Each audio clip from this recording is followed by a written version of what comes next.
All right. And we are live. Welcome to the Iron Lords Podcast, episode number 88. And it's another glorious Sunday, and we are back at the round table on the Lord's Day.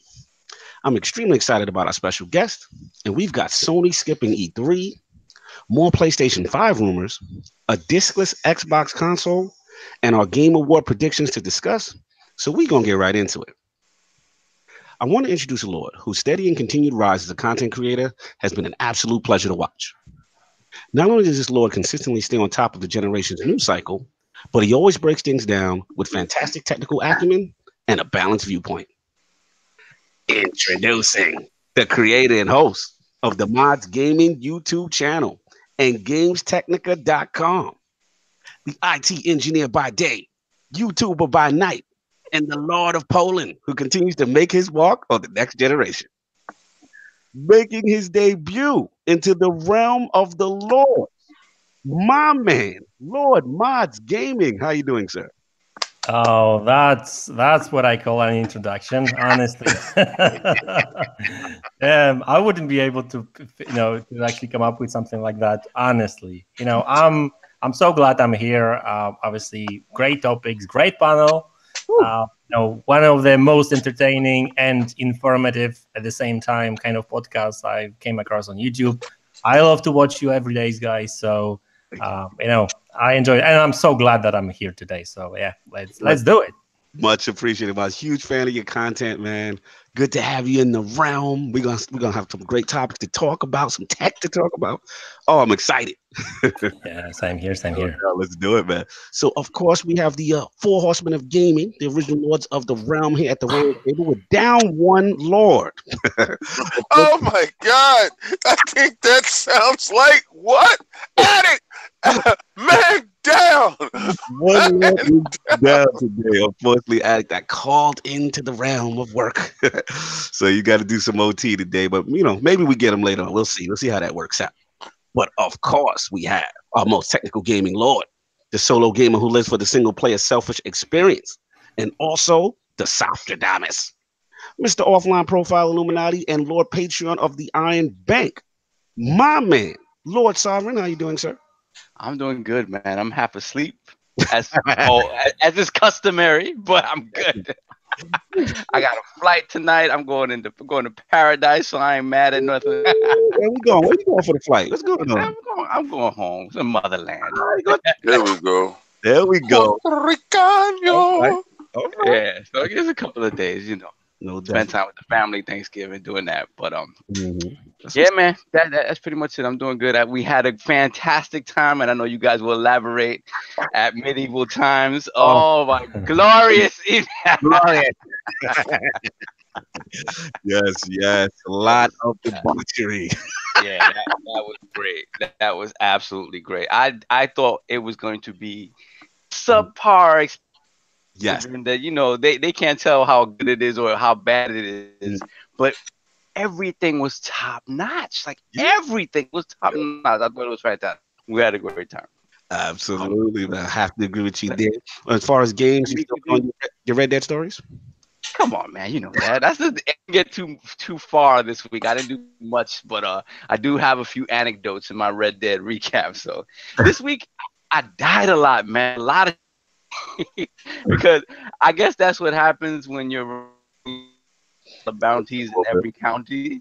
So people are aiming to murder me, and when you have a high bounty, like you're talking anywhere from like 7 to 10 bounty hunters at one time coming at you with dogs and everything. And the thing about it is that in this game, you always get a warning on your mini map that they're coming from a certain direction. You'll see like the outskirts of your mini map get red, right? But sometimes like it doesn't matter what you're doing. Like you could be in the middle of doing something and you won't know that they're coming forward. Sometimes I'll sit down at a camp, start crafting weapons, whatever, potions or whatever, and they'll be coming for you. You don't notice. They'll stop you in the middle of what you're doing and then jump you, and by that time you're not gonna be done, because if the dogs get you down and they out, you're dead. Like these guys, they come at you from all angles. So Mm-hmm. I died a lot. And then the second thing is that I met up with those white hooded superheroes in Red Dead. Superheroes, yo, you stupid. and oh man, it was glorious. So I accidentally run to one of their initiations in the middle of the night. And so they were around the fire, right? And they were, I guess, the one member they're initiating, whatever the initiation encompasses, like you have to light the cross on fire or whatever. I don't know if they were burning someone at the stake. I couldn't really tell that. That might be a thing. I don't know. So I lay back because I'm like, you know what? I want to see this play out, see what happens before I murder them. So I'm hanging out behind the tree. The dude that's being initiated sets fire to the cross and accidentally sets himself on fire. Yeah, I was a little burns himself to a crisp, right? So the other members start, they're like, oh, we're out of here. Oh, I guess they start leaving. And I'm waiting in the wings to oblige them dynamite and explosive rounds. So I murder all of them. save for the leader. So the leader sort of held back, so it was perfect. So he was sort of the last one that I. So rather than kill him with dynamite or explosive rounds, I hogtied him, and then proceeded to put him on the back of my steed, and and transport him to the tracks. Wow.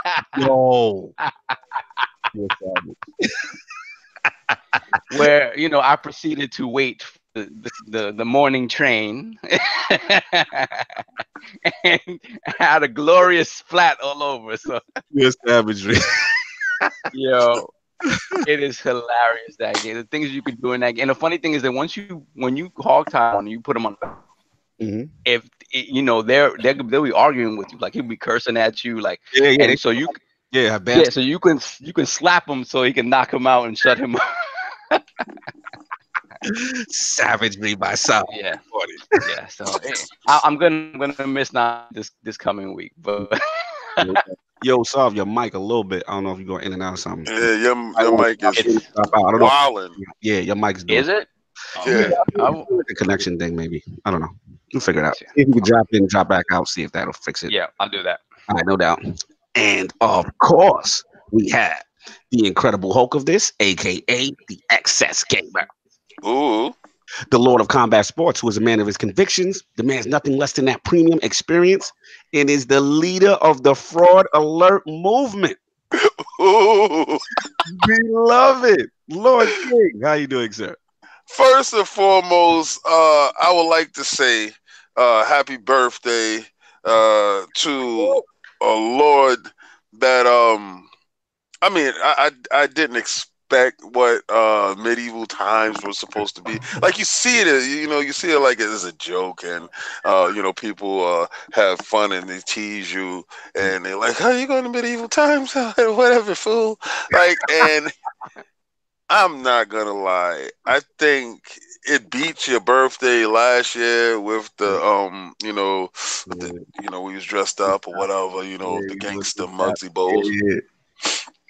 But this one will always have a special place. I mean, besides the horn and the meat and the feed us, and I'm not saying wenches, because a lot of people was on the timeline, being rude. Hey, that was rude. You're not supposed to. They my guess. Yeah, they maidens, sir. They are maidens. But it like Sovereign said, it was top notch, and for my man to have his birthday that day and to be there, and everybody rocking ILP, and the crowd, like they were looking like, who is these people? Like, what's going on here?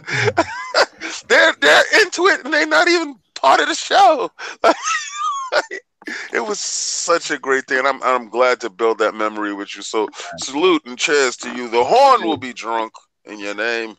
You still got the executioner drink inside? Oh no. That was gone. I had a couple of other drinks last night. I'm trying to work that off right now. Shout out to that black raspberry Ciroc. Hey, Oh yeah, I saw. I could have picked one up. Yeah. brother. Also, I would like to tell my daughter, Delilah, happy birthday. Oh, happy She's birthday. 15 today. Delilah Johnson. Yeah, 15. Boy, Damn, boy. we're getting old. I remember when she was a baby. Yeah, exactly. Yeah, me too. Am I still wild You out? sound good right now.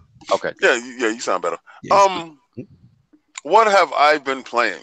Well, with my fraud self, I've been playing God of War 2. It's upteenth level, like really getting everything out of the game. Like, unlike Addict, which speed runs games and doesn't do the minor minutia, I myself like to get a deep dive in a game and yank out every last nickel that they owe me. And I've been just like grinding. I see how they set the game up. They set the game up that it's to put in those hours is to get those grinds to just level up certain end game material. And it's random. A lot of that stuff is random drops. So you'll be there for hours looking for a certain material. And when you give up looking for that certain material, you'll get it. So like plenty of times I've given up, but I've played Rise and Shine that's in Game Pass, which is a beautiful game. It's a beautiful shooter. And it's nice and it's funny and it plays with itself with the humor. What you should do is check it out. It's inside Game Pass if you have Game Pass. If you don't, remember Game Pass is $1 for the new people that's joining in. Let's get those subscriptions up. Let's knock that PlayStation now back to yesterday. But yeah, it was funny. I don't want y'all to really, because you heard me just say I play on PlayStation as well. So don't sit here and run around with, oh, King, you're just an Xbox lover. Like, no. I actually don't really like to Switch that much. I have new content. We got to shout out Lord Vogelskrieg in the chat. He said, "Good morning, my lords and ladies. Hey, King, it's my birthday also, and happy born day to your daughter. So salute, happy born day. Oh man, happy birthday! Happy birthday! Scorpio season this. Y'all got to drink it up. Have a great time. And also, Lord Fraud. The Bethesda lover. I'm not gonna go in on your game because your game went in on itself. Wow. Right? It actually folded its own evening. But how's that Spyro though? Because I ain't see you talking about that Fallout 76. Yo, shout out to the internet, man. They had shout out to Clowns, man. Italian Clowns. He had some from Forgotten Quarters. He had some funny things of some of the glitches and stuff people were experiencing. Shout out to Alcoholic Cat. I had no idea it was the way it was. Like I didn't think it was that bad. So did you see it, Bob? Did anybody see what's been going on with Fallout 76? It's just, I think what people feared about the game was that a lot of people, Fallout has always been a single player experience. Now they're putting it into multiplayer realm. But the thing about it is that they're counting on people wanting to play with each other in a game that they've never traditionally played with each other in. So it's like you have to alter your expectations for the experience. Right. And if that means that the game is a little wonkier and glitchier than you even expect from the single player game, that's a problem. If you don't find a lot of people in the game, that's sort of a problem. And the fact that there's no NPCs, there's no real NPCs in the game. Nothing there. Yo, shout out to Bethesda for having the only game that was in beta form that came out the same way it went in beta form. It's fact. Eggman not gonna have this, man. We be going in on his baby right now. I don't see him in the chat. He was there a second ago talking about Spiral. Where you at? Lord Madz, did you get a chance to check out Fallout 76, or was it something that didn't interest you? No, not really. I mean, like, to be honest, like, after the beta and stuff, I was like, I'm not into this. Like, I actually, like, to be fair, like, I love previous, Fallout games, like 3, New Vegas, and I actually enjoyed Fallout 4. Like, I actually played it on both Xbox and PC, to be honest with you, right? Like, twice. But no, Fallout 76 is not really for me because I'm more into like story-driven games rather than just like multiplayer. I mean, I like multiplayer games, but it's more to do with I like to play some shooter and that kind of stuff rather than online kind of RPG games. Like I even like the Morrowind online and stuff. I tried it for a bit, but just wasn't for you. No, not my cup of tea, basically. So I actually skipped like Fallout 76 totally. And when I saw that it threw it in the bushes. Yeah, threw it in the bushes. And when I saw that it's running at 12 frames per second on Xbox One X, I was like, no, man. No, I can't do it. That wasn't next gen for Lord Madz. Well, but I heard they got 2 more frames on that. I mean, 3 more frames on it, so they got it up to 15. Hey, you know what that may be. I'm not sure if you guys are aware, but like Sea of Thieves on PC has actually a 15 frames per second option, right? Wow. So maybe they did the same with Fallout 76. I don't know. Here's a toggle switch inside. The thing has the switch. Don't option to throttle the frame rate. I got a frame rate throttler. Oh my God, you're savages. And of course, we have the gaming ninja himself, the Shinobi, LordCognito. Spreading that realness in the realm of the ILP, not telling you what you want to hear, but what you need to hear. First off, amazing birthday weekend. Truly want to thank all the Lords who were able to come out and attend the great feast, the royal tournament. We had too much fun, like King said, and LordSov said, I didn't expect it to be that good, to be honest with you.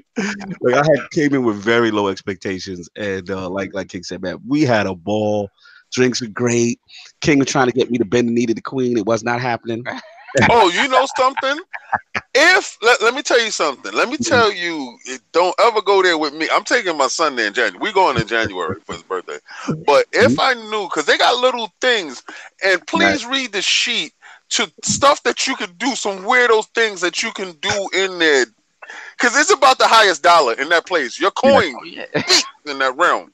The Iron Bank and the palm greasing is in effect. I didn't know. I would have geared up for this. I would have literally put away at least $2,000 for this. Because to have LordCognito on his knees, because they put you on, they got a segment when you walk in the door to subjugate you on your day. In front of the queen, get on your knees. I mean, to be fair, you're being knighted, so you're being subjugated. Yo, the way they do it, they put a nice little pillow down there for your knees. I was like, why is there a bend the knee segment here when you come in? Like, what is my God. Yeah, and the crowd I was ready because at that moment, people are gathering up and knighting people, everyone's bending their knee or whatever. And at that moment, you can run to the back and I guess pay for someone to get him on his knees. And I was like, oh man. So I'm looking at them like, y'all better not. I couldn't because I was doing a live stream and I was like, I gotta make it to the bank to pay for his kneeing. I got to do this. But they had swords there. Yeah. Listen, you can literally the drink game, Woo. Don't go in there thinking you're getting soda for $5. Soda for you just heard what I just said. No soda for $5. No soda for $5. The minimum drink in there is $15. All right, straight up.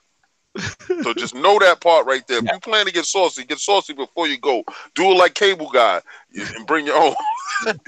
There's differences in that spot. There's the Lord of this is definitely a Lord space. It's not a Lord of the common folk. No, not down with the peasants. Yeah, it's not the commons in here.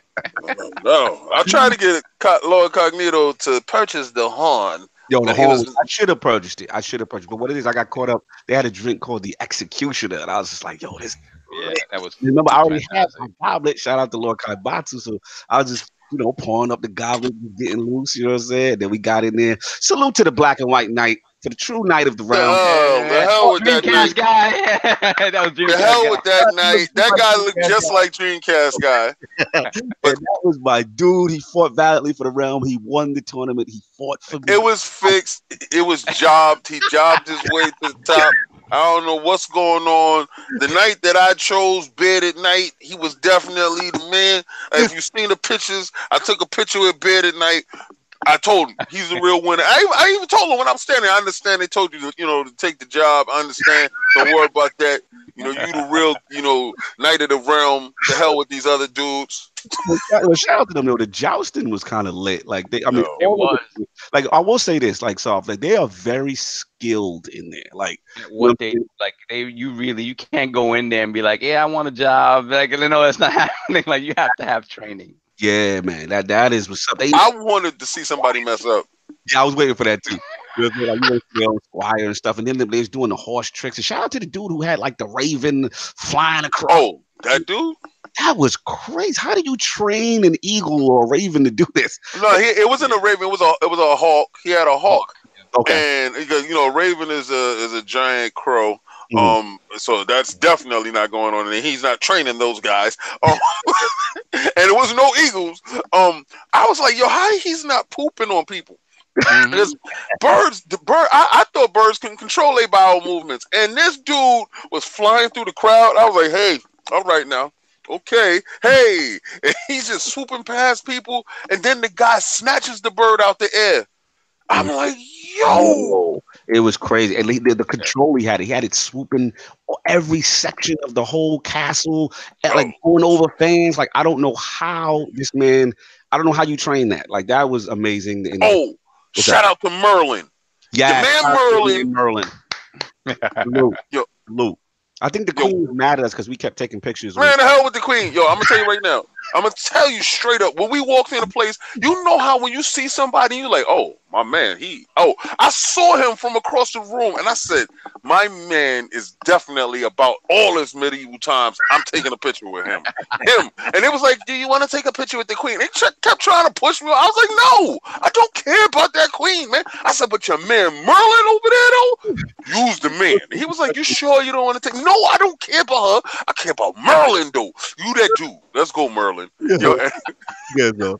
You gonna say something? Are you good? No, I'm good, man. I'm in there for all that. Shout out to the Lords for making it. This is definitely will be a birthday to remember. We were the fools of the party in there, had way too much fun, and I definitely will never forget this one. So salute to the Lord. Oh, kids are bloodthirsty. Be careful for children. Yeah, kids want blood in there. That's crazy. So other than that, that's right. They were like, kill him. Like they acting like it's a Spartacus to the death, and we like, yo, it's a reenactment. No, kill him. They had sections where the knight would win, and then they asked the queen if they want to murder them. And the kids are like, murder them. I'm like, oh, it's crazy. Shout out to the thirsty kids at medieval times. Real quick, man. Shout out to our chat and shout out to our YouTube commenters. Like any show, you have your lovers and you have your haters. And last week we had somebody, and I'm sure he's a lover hater. He hates for the sake of hating, and he got out there and made some disparaging comments about our show, and you guys promptly jumped to the rescue. You guys really jumped in and be like, well, hold up, get out of here. Yeah. Yo, shout out to our YouTube comment chats because we definitely had in there.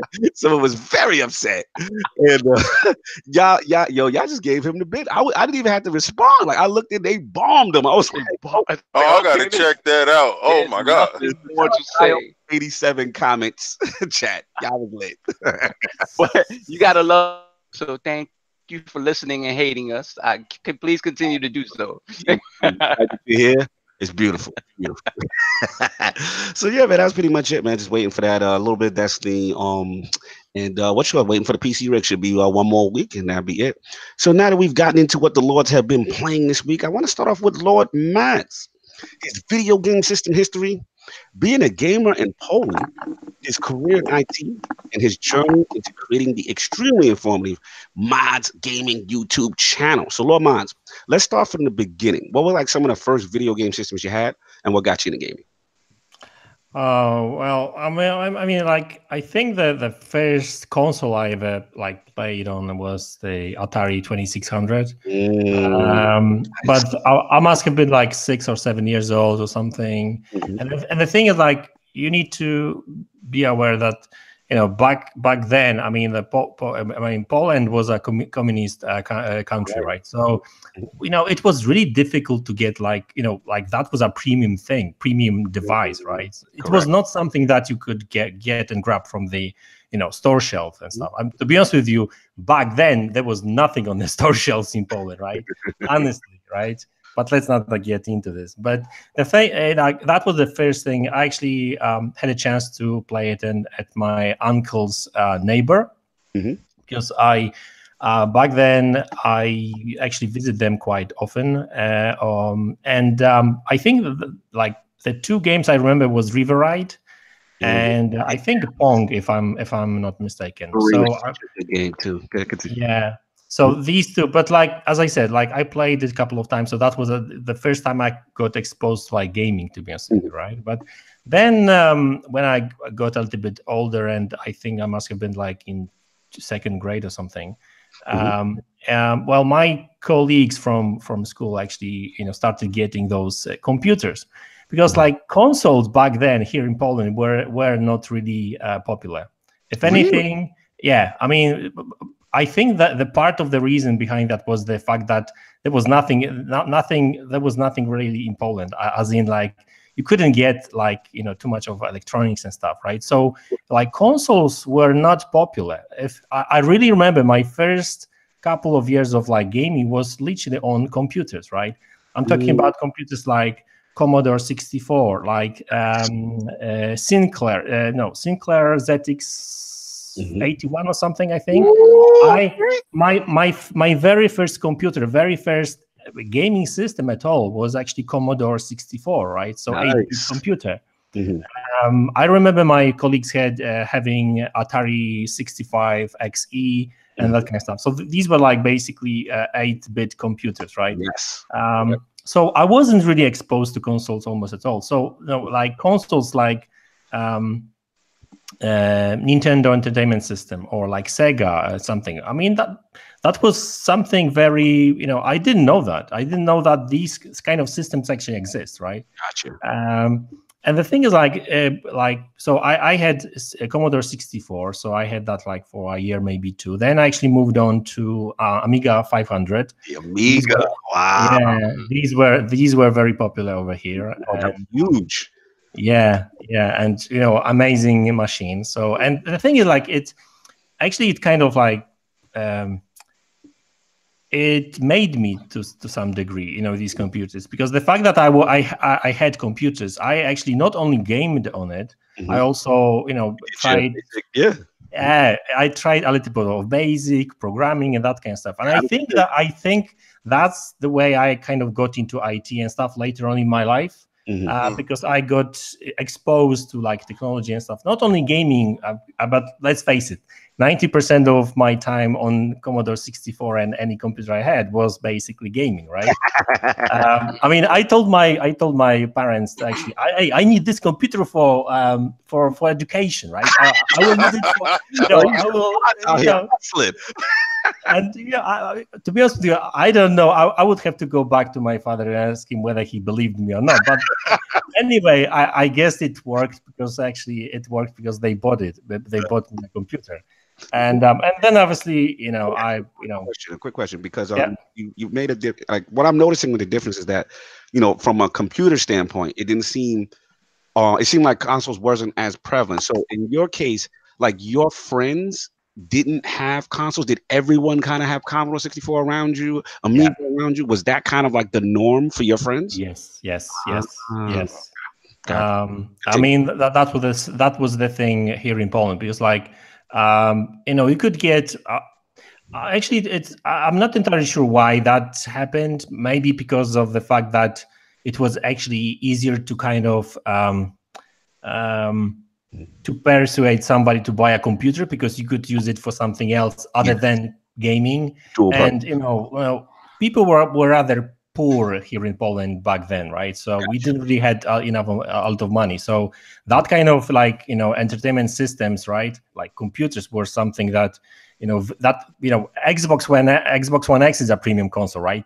But like Commodore 64 or Atari 65 XE back then was like super premium product.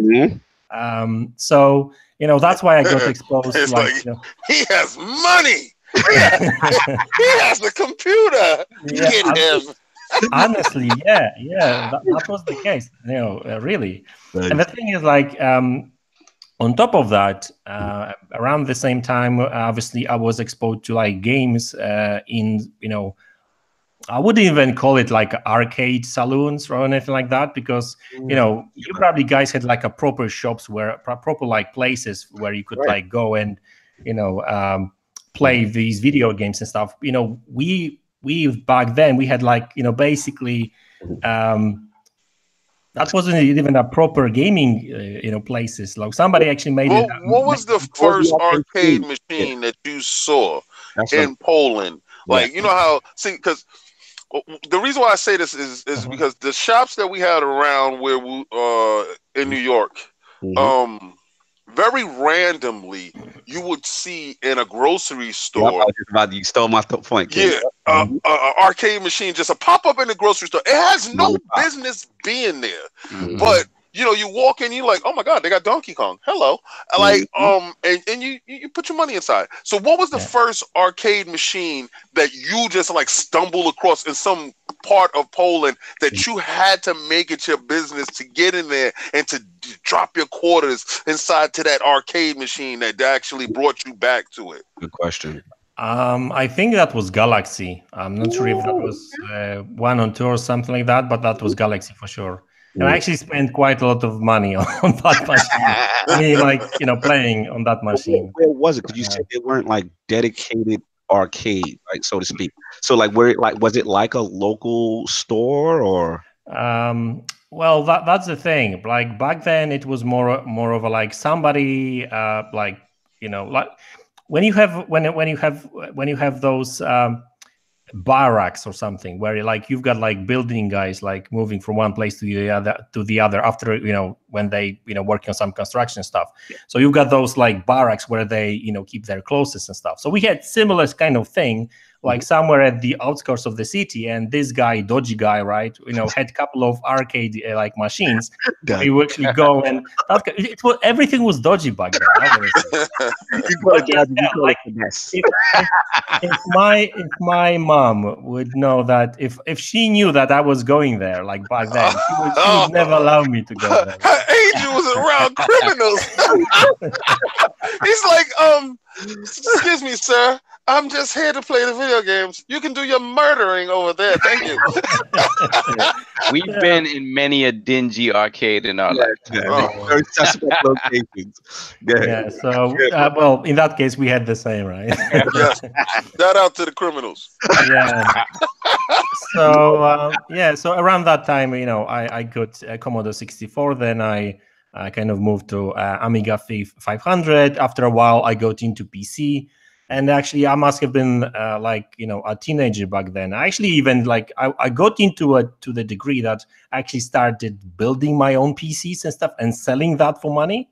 That was pretty cool because I actually loved it. So maybe that's why I still have this kind of, because people sometimes ask me, oh, Matt, why do you like Xbox? I mean, it has no games, right? Everything is on PC and stuff. But the thing is, for so many years, I was into PC gaming and computers and that kind of stuff. And the thing is, with Xbox, is it offers me options. I love options, right? Because you've got so much more flexibility on computers and stuff. So when you've got a console, I love consoles right now because I'm of these guys that actually like to sit with a controller rather than mouse and keyboard. But the thing is, Xbox actually offers me a lot of options as well, right? So I actually like that. Now it's not that it's not like I'll be bashing other console stuff. I've got PlayStation 4 Pro as well. Right. But like, you know, this kind of history, I guess, with PCs and computers, you know, from my childhood, right? I think it kind of forwarded my kind of preference towards PCs and, you know, and that kind of stuff. And actually, you know, I'm one of those guys. I'm one of those Xbox guys that actually love the fact that Microsoft is actually trying to build this one huge platform where you can play everywhere, anywhere, no matter whether that's PC or Xbox. I love it. I was, you know, you know, I remember when people actually were kind of complaining like 2 or 3 years ago, when Microsoft started announcing those things that, this game is going to be on PC. This is going to be play anywhere. I was like, really? Really? And people were like, no way. You know, because that's your pedigree, right? That's where you're from. So it makes you feel more comfortable. I got a question, right? Being that you said that, you know, Microsoft and stuff like that, did you purchase the original Xbox? The first one, I had one. Yeah. All right, the first. It was, you know what? I love this machine. Actually, you know, I actually sold it, like, you know, because like back then I didn't really had a lot of money, so I couldn't like keep my console, because in order to buy another one, I had to trade in, right? But like, you know, the thing is, like, the thing about Xbox or OG Xbox is that it's the best console and PC at the same time. You know, you can mod it. You can actually do so much stuff on it right now. It's an ultimate emulation machine right now. I mean, you know, there's a lot of mods on it and stuff like, and there was a lot of mods back then as well, right? Right. So I actually, you know, so I pretty much owned all Xboxes, like, really. That's pretty interesting, man. I want to ask you another question in reference to like the gaming scene in Poland. So one thing I want to ask you, you broke down some differences, but I wanted to also ask, like, what about like conventions and trade shows? Like, obviously, you know, for us in the States, we have like an E3 and stuff like that. Now, is Gamescom, what was that, like, too far for you? Was there anything Polish centric that you guys can go to like, you know, check out whatever the latest consoles or technology was coming? I mean, we can now, but back then we had nothing like that, right? I mean, at least like beginning of, early 90s, there was nothing like that. Right. I mean, we had some shows, but, you know, the thing is, like, not sure if you're aware, but like on computers, you had that, it was called like demo scenes, right? Yes. So like you had a bunch of people not making games, but they were actually coding, they were creating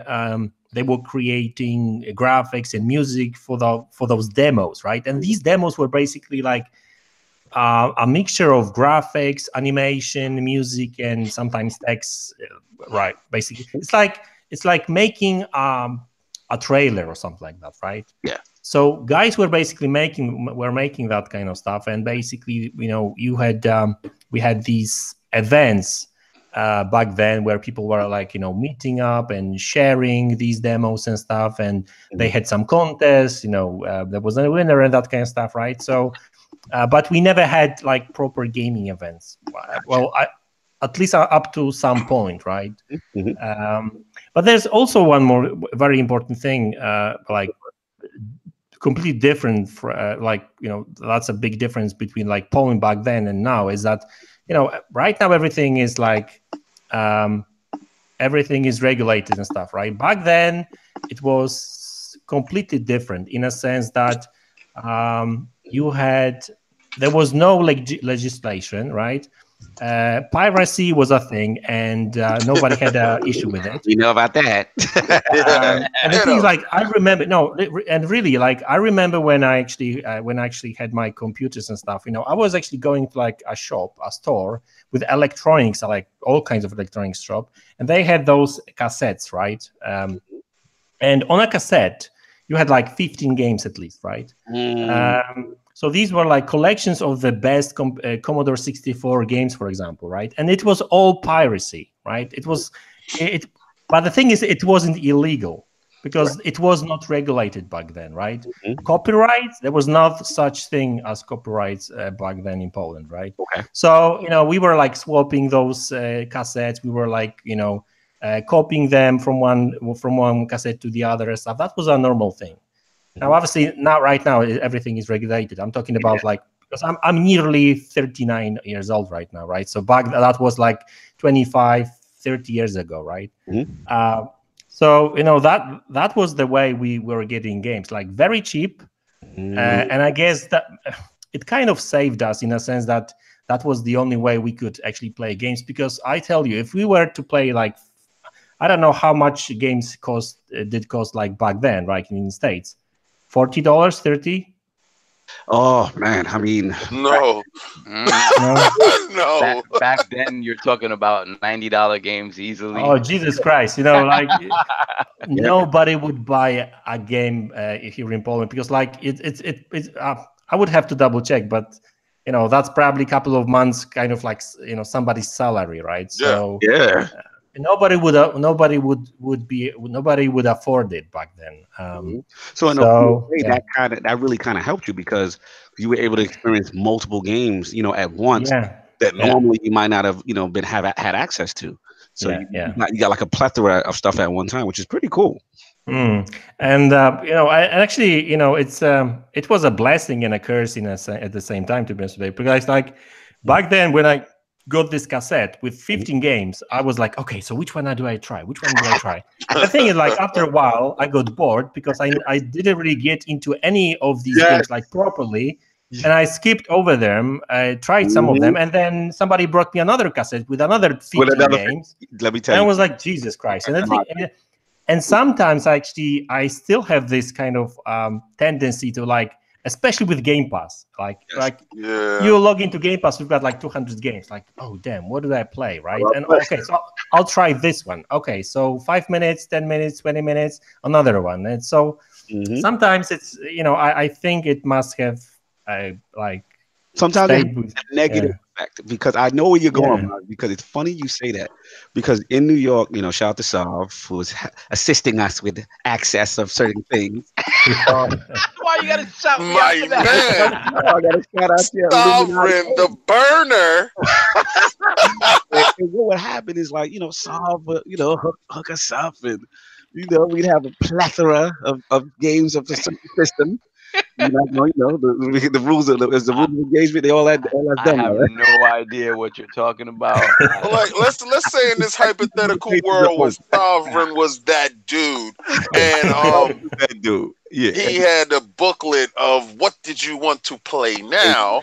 He was the original Game Pass. Shout out to real Game Pass. So you just subscribe to him. Basically. Subscription fee was it. Monthly donation.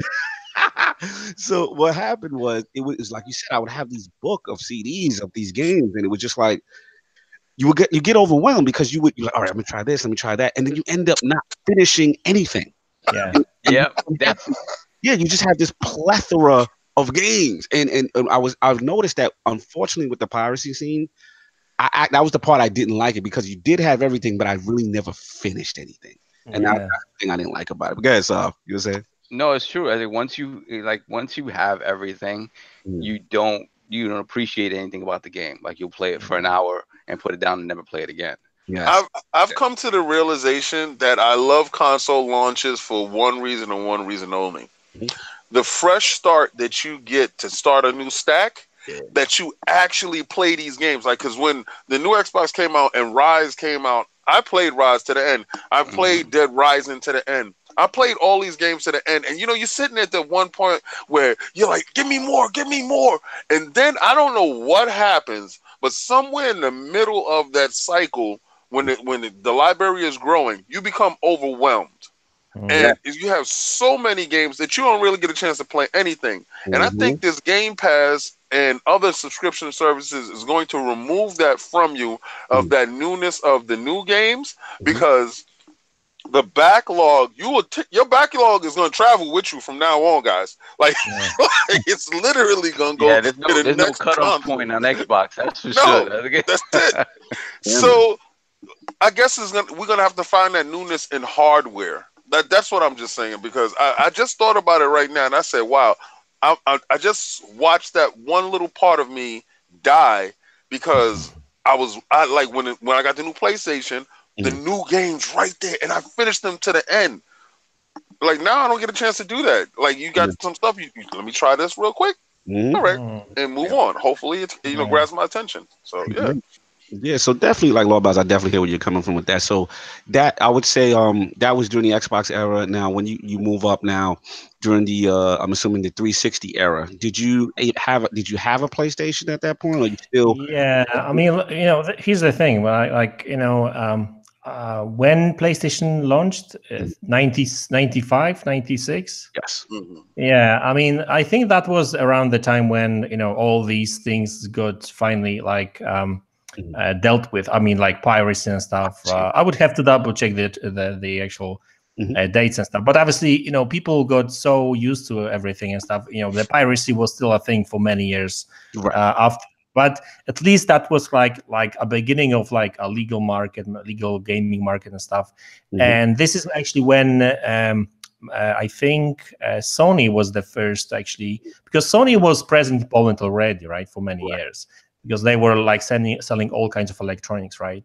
Like TVs, VCRs, and what have you. Yeah, so it was actually easier for them because they had distribution kind of points already. So they started obviously pushing PlayStation, and that was the first time when actually they the publicity of it started in the Polish gaming magazines and that kind of stuff.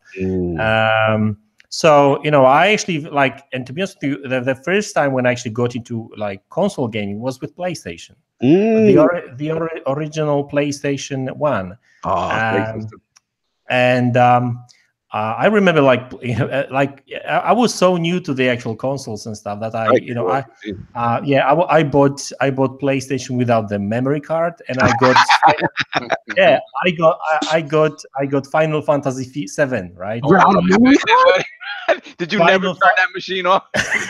Yeah, and I was like, okay. So I played for a couple of hours and stuff. The first time I actually did it, I liked it and stuff, so I turned it off, right? And thinking that that it's probably going to save somewhere because I was actually on PC. That's a normal thing, right? Right. And obviously I had to start all over again. So obviously then, for a couple of days I was playing and fooling around, knowing that I can save the game. Right. So I obviously finally got the memory cards and stuff, but it was funny. But I also had because when I got PlayStation, I got interested in those machines. I started to reading about it. I think that was around the time when actually internet was starting being a thing back then. It was 1996, 7, 8, whatever, right? So I actually was looking some information on the games and consoles. So I got exposed to a Sega Saturn for a while. I'm loving you now. Yeah, I played. Yeah, I had it. I had it for a couple of months. But the problem is that there was no official distribution of this console in games. So the games was very difficult to come by, right? So I had to sell it because I couldn't afford to own a system that I wouldn't get any games for, right? So I stayed with PlayStation, and then obviously I moved. Actually, funny enough, Dreamcast dropped, right? The thing is, I remember I was because obviously it was still difficult to get some of these games even for PlayStation back then. It must have been 1999 or 2000, right? And then obviously the second Dreamcast. Everything, was you ordering? How were you getting access? Were you trying to order the game? Did you have a spot? Basically, you had certain individuals. I wouldn't even call them Here we go. So these were basically people with connections and whatever, maybe, I don't know, but they had access to those games and stuff. And what I did was that I had some couple of games and I would actually swap. So, with some extra charge and stuff, right? So once I beat a game, I went, I was I had to go to this guy and, he showed me a couple of games and stuff. So I would give him 20 zlotys or something. So I could swap the games, right? So leave my old game and take another one. And one day I actually went to this guy, right, to find some new games and stuff. And he had one of the first Dreamcasts around, and he was actually playing MSR, so that's Metropolitan Street Racer. Yeah, I love that game. Yeah, I love that. When I saw this game, I was like, "What?" Yeah. That was, actually, this is something that I'm missing right now. When you actually see a new game, hey, these games actually look stunning and great, but you don't have this kind of like wow effect anymore, like back in the days when you actually like. It's not the same level because like obviously the like as per even digital foundry videos, like the actual technology is slowing down a little bit, right? I would agree. Yeah, actually hitting this wall Ceiling. right now. The ceiling. Yeah, and back then it was like it was revolution after revolution after revolution, right? Yes. And like when I actually saw this game, like first time I was like, damn, that's wow, what a graphics it is, right? So I had to get one, right? So I sold my PlayStation. No regrets. Did you sell it to that same guy that you was dealing with?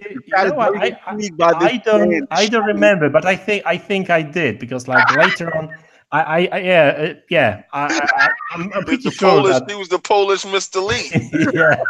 On the corner from that one. I like it.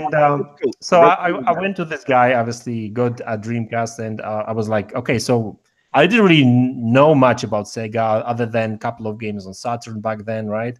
And he was like, oh, okay. So he showed me Shenmue, and he said like, this is a game that you must play on Dreamcast, and I did. I was amazed. He was a game drug pusher. You know what? Yeah, he was. I want you to try this, baby. Try some of this Shenmue, baby. I don't want to get anybody in trouble, but where was? Paint the picture. Where? Give me the location. Like, was this? How did this meeting happen? Actually, at the very beginning, that was at his own house, right? Right. So his own flat. And hey, kid, you want to come up to my house? I got some game. Listen, I have been in many a shiesty apartment modding systems. You go in there, and Kaibatsu will know we're sitting there. We're in trouble with that too. Yeah, we're waiting for our consoles to be prepared, and and weed provider comes in with the and we're like, wait a minute, we don't need to be here right now. Don't feel bad because the Lord's, like I said, Lord Kabatsu, he put me in some situations. Yeah, that dude literally had me in Queens on a street corner waiting for this rotund individual to come outside. Like, I went, knocked on the door, the rotund individual came out, peeked, saw me, stuck his hand out. I put my system in his hand. He closes the door and says from behind the door, after he has my system, 1 hour. What? 1 hour. The system comes back, you get it, it's modded. It was the funniest exchange. That's what showed you, like, our love of games, the foolishness, the things we were willing the danger you put yourself in. You put yourself, like, people we don't even know, and we out here, hustling games. Yeah. It's completely different. Right now, all you have to do is just press the button, the game downloads, right? But then, back then, define that. These stories are fantastic. Yeah. So I got the Dreamcast, and so I couple of great games. Obviously, was Shenmue 1 and 2. I finished both of them. Virtua Fighter. I spent a lot of time with it. Soul Calibur, obviously. Oh, how beautiful! Yeah, one of the best games. And one of the most beautiful games on that system back then. Dead or Alive as well. I used to be more into like fighting games. I'm not anymore right now, but like back then, I was actually playing quite a lot of them. Like Sonic Adventures, a couple like Sega Rally, obviously. These games. So I still I remember the, Berserk. I think that was a great game on Sega. Berserk, yeah, exactly. That was a good game as well. So, but obviously, Dreamcast didn't last long because PlayStation 2 came out. Smashed it to bits. And you know what? And that was an interesting thing about PlayStation, because like back then Poland was getting okay because we were not a communist country anymore, but we were not in European Union yet, right? So the actual taxes and those border payments and that kind of stuff, that was killing us in terms of like getting any electronics to Poland, right? So I remember, like, to get a PlayStation 2, you had to sell a very good specs PC, right? Wow. And I actually did it, right? I sold my... Wait, that was the exchange rate back then?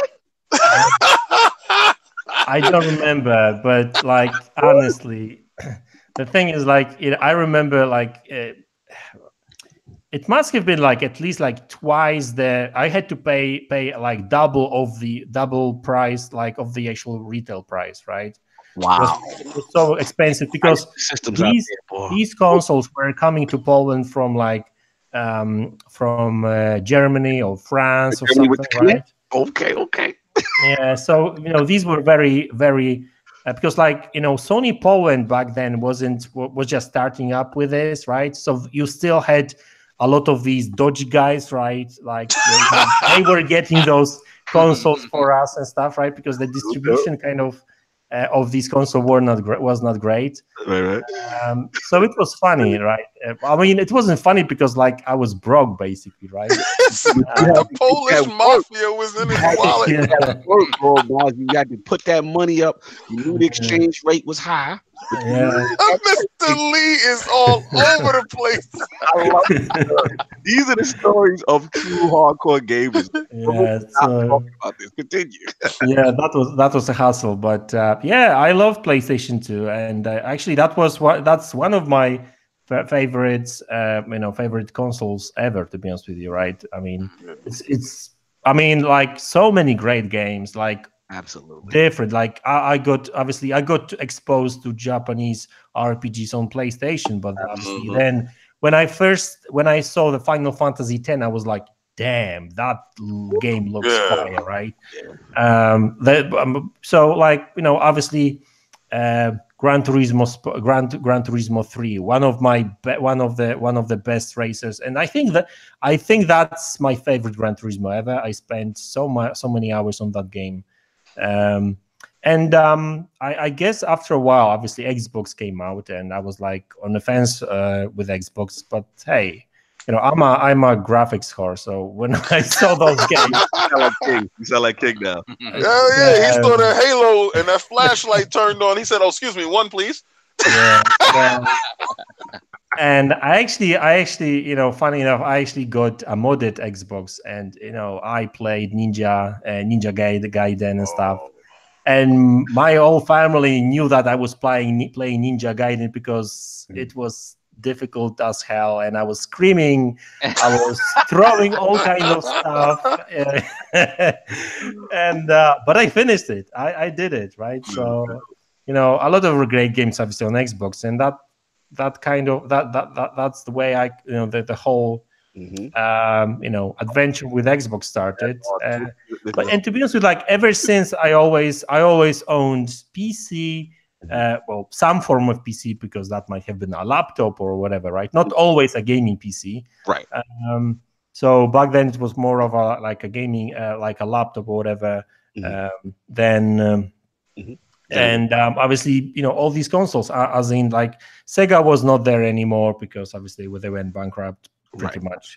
And I had PlayStations, Xbox 360s, and now Xbox One and Xbox One X and PlayStation 4 Pro. So, I mean, I never been a big Nintendo guy, but I did own a Nintendo GameCube, and actually, cool. I still remember playing Zelda. The one on the water. I keep forgetting that. Yeah, I like that one. The Wind Waker. Wind Waker. I actually beat that game. I played a little bit of Mario Kart. What else was there interesting? Some access.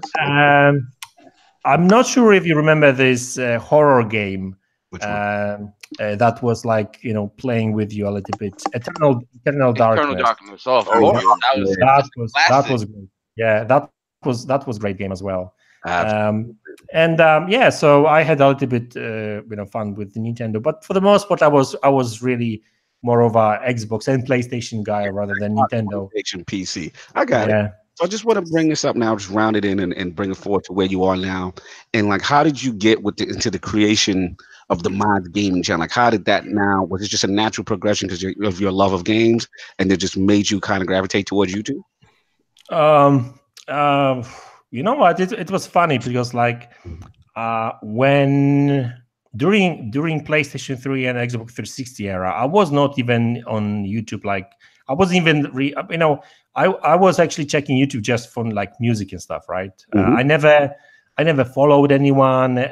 I never knew that there's somebody on YouTube talking about gaming. To be honest with you, if I knew back then, I would probably follow somebody as well.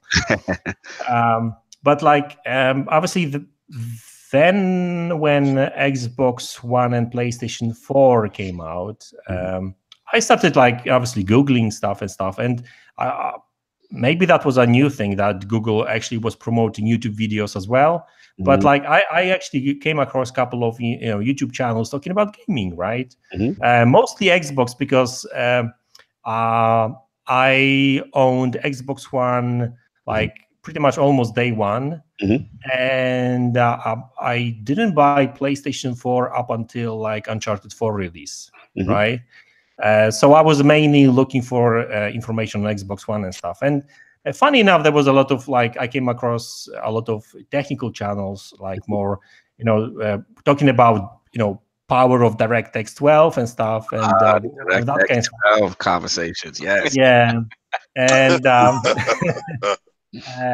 so I was listening to those YouTubers, and there was a couple of them, and obviously I was like, you know what, it must be fun to like sit down and talk about those games and stuff. Let me try it, right? Okay. And the thing is, like, I made a video. It took me like a couple of weeks to figure out how to do it, actually, because I was like, I was doing this for fun. Yeah.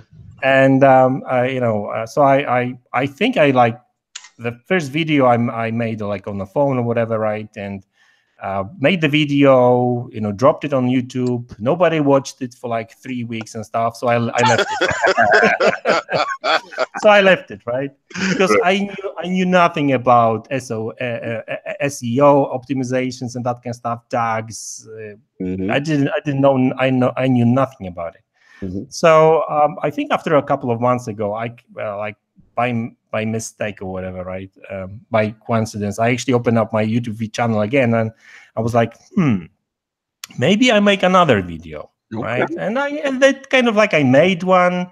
Somebody watched it, and I was like, maybe I make another one.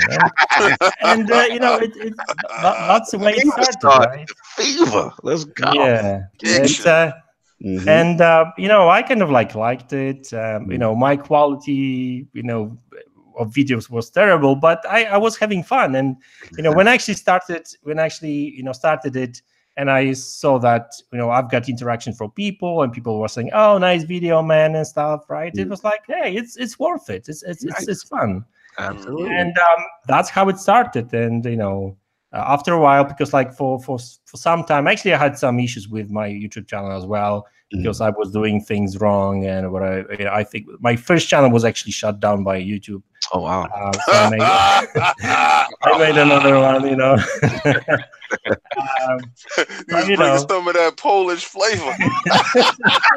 It's like too spicy. Yeah, so I think that's how it started. And then the thing is, like, it was actually funny because when my first YouTube channel was shut down, I still had like copies of my previous videos. Yeah. So what I did, I started a new one, and I just dropped all those videos at once, right? I had like 10 or 15, and actually it actually I had quite a bit of traction with those videos, because like when you as just like we talked just before the show, when you actually make a lot of videos, the YouTube love it, right? When you feed YouTube, YouTube gives you back, those viewers and stuff, right? Because they promote your videos. And that's how it started, right? I'm just reading the chat. YouTube knew your dark past. Yeah, you never know. Well, apparently Google knows everything about you, right? Never mind that Jonathan B character. Yo, Jonathan been lighting it up. I just happened to just see that one thing because listen, he said earlier that you had to have the soundtrack to playing in the background to his story, and it is he has been so engaged with you right now. You have no idea. Funny joke. Continue. Or the new YouTube channel that you had to create.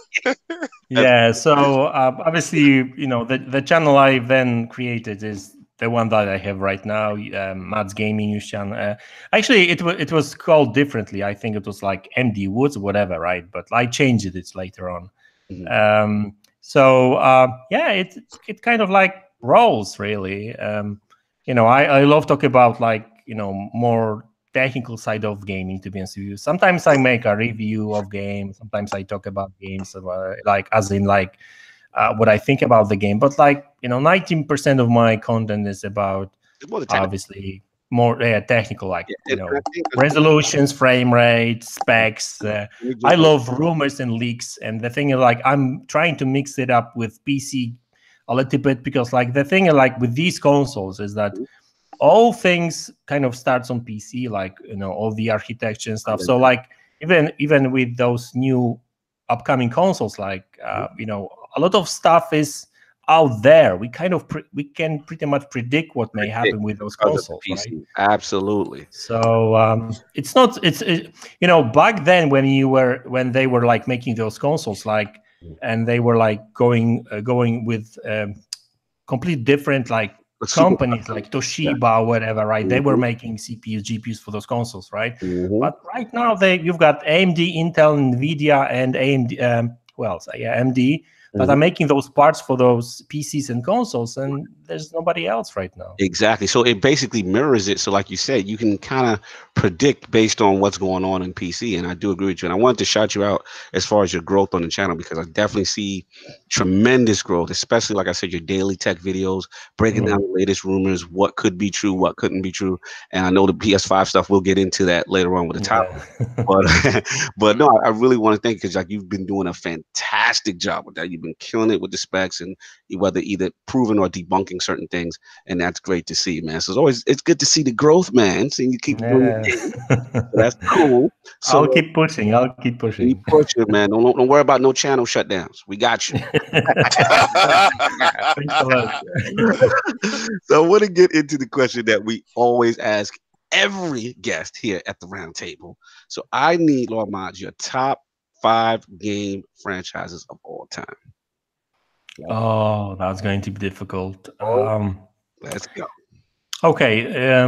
Obviously, one of my favorites one, and not necessarily because I still love them, but some of these franchises still are dear to me because what I went through with them, right? Through like Final Fantasy. Okay. Even though I still haven't played Final Fantasy 15 because I kind of like I'm still on the fence. But like previous games and stuff, I love them. I was always waiting for another one, especially during the PlayStation and PlayStation 2 era. Absolutely. 97 without the memory card. So exactly. Yeah. So so that's one. Gran Turismo probably. I spend a lot of time with this franchise as well. Turismo. Even though I'm more of a Forza fan right now.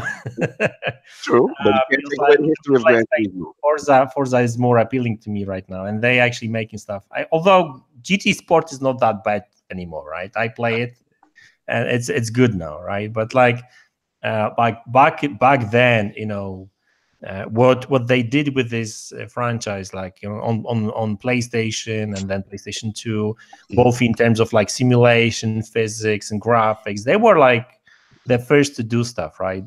They are not there anymore, but hey, I hope that's going to change. So we got two. So that's two. What else? Oh, that's difficult, honestly. Should I include Shenmue with that? Yeah, I was actually thinking about this one. It's like I'm actually looking forward to Shenmue that you saw. Yeah, I was so happy when I heard that they actually making another one. Yes. So I mean, I guess Shenmue is going to be another one. Now, Halo, no doubt about it. I love Halo. I love Halo. So that's another one. And I want to say Mass Effect because I love this franchise. Love Mass Effect. I love it. And even though Andromeda wasn't really the best, I still enjoyed it. I did it. And, I know that people, give a lot of crap for this game, but like, I enjoy it. But obviously the original trilogy is great. But to be honest with like, these are like 5 that kind of like came to my mind right now. I probably could sit down and find another one. Do this. We give people the option that when they do come back, you have an option to revise it if you forgot anything. So we'll take that 5 for now. Strong list, Lord Madz, tremendous history. We got a lot of show to get into, man. But yo, that was fantastic, man. It was great stuff. I can listen to those stories all day. Yeah, there was a lot of them. Honestly. I can imagine. I already know you got more. The push the T of Poland. Hello. He said the pusher. So let's get into the show. Last week's poll results are in, and the people have spoken to the question. Now that the dust has settled from XO18, in your opinion, did the Inside Xbox Fan Fest show live up to expectation? The winner at 54% was the yes. Tons of solid announcements and great studio pickups group. Coming in at second at 32% was the no. We must demand Microsoft improve the quality of the show. And in last place at 14% was the I don't care, Crazy Larry and the White Glove segments always been true. Larry participated. Lord Madz, what did you feel about real quickly? What did you feel about the Inside Xbox show? Okay, well, okay, well, I mean, it's a touchy subject. Okay, well, okay. If we going to call it XO18, it was crap. Okay. All right. The problem is that, and this is the funny thing. I actually even had some conversation with Carl from Tick Podcast recently on Twitter, and he was like, "Hey, Madz, why are you saying that?" I mean, it's like, because basically I feel like it was one of the best Inside Xbox shows.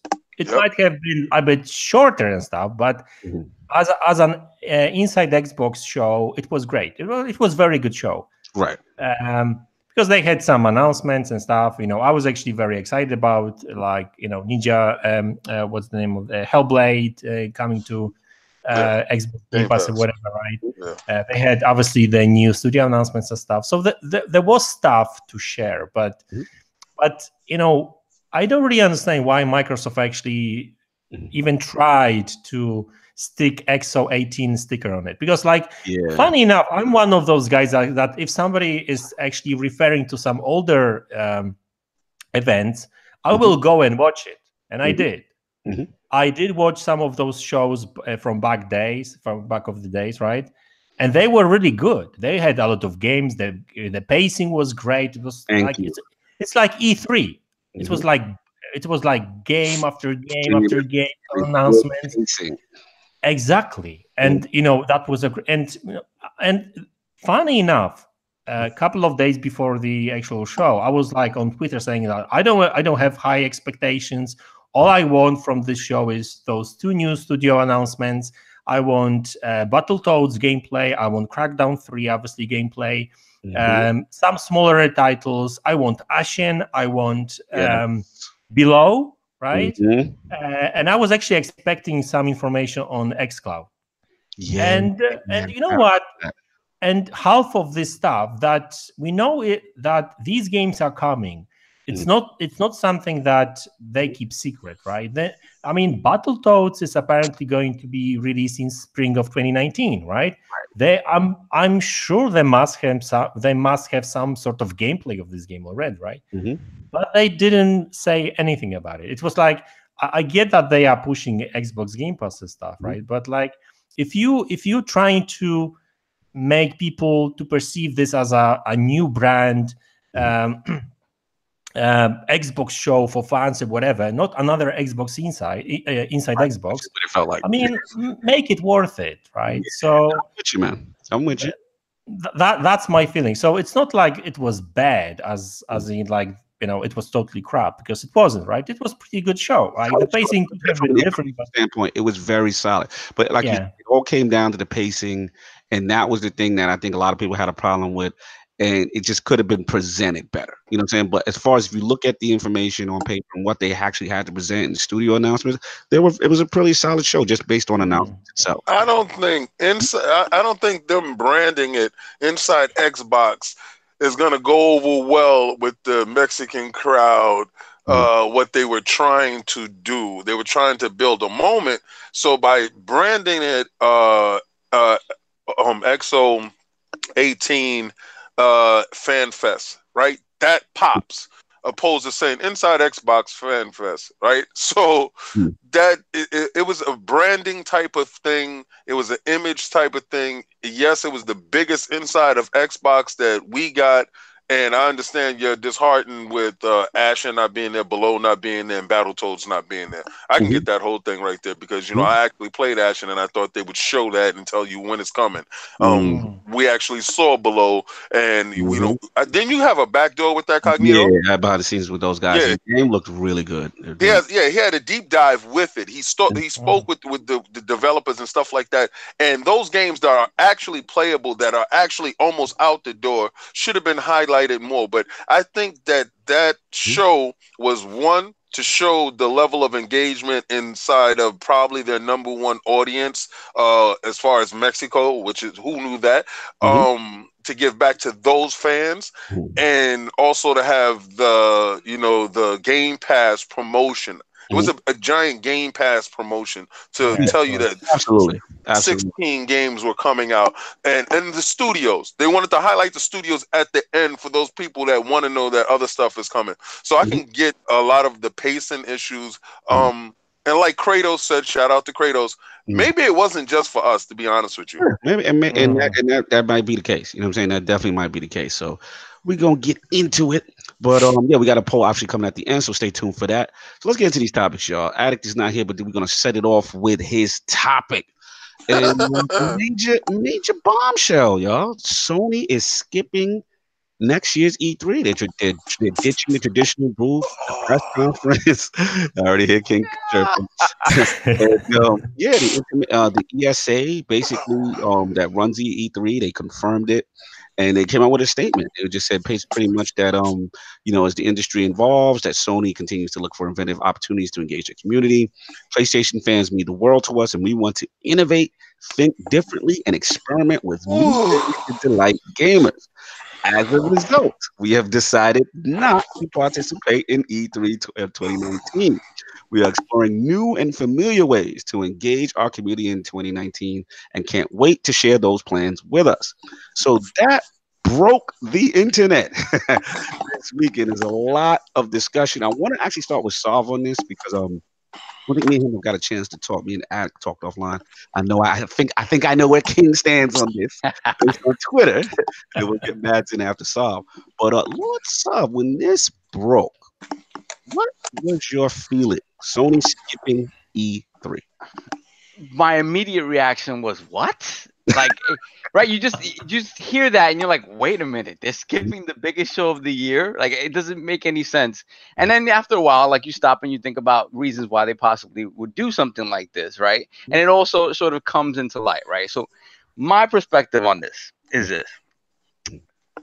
Some of it has to do with hubris, right? They're at the top of their game. And some of it comes off like, we don't need E3 anymore to excite people. We don't need that audience, right? First of all, let's eliminate that whole narrative that E3 is dying. E3 had 70,000 people go there last year. The E3 is not dying. And if the statement that they made is true about engaging with the fans, E3 may be dying as a trade show. As a fan-centric show, it is becoming the place to go. Because now fans are engaged every single year. So E3 is evolving into something different, but it's certainly not dying. And it's certainly not becoming irrelevant. So let's kill that narrative right away. If this is the fan-centric show, right?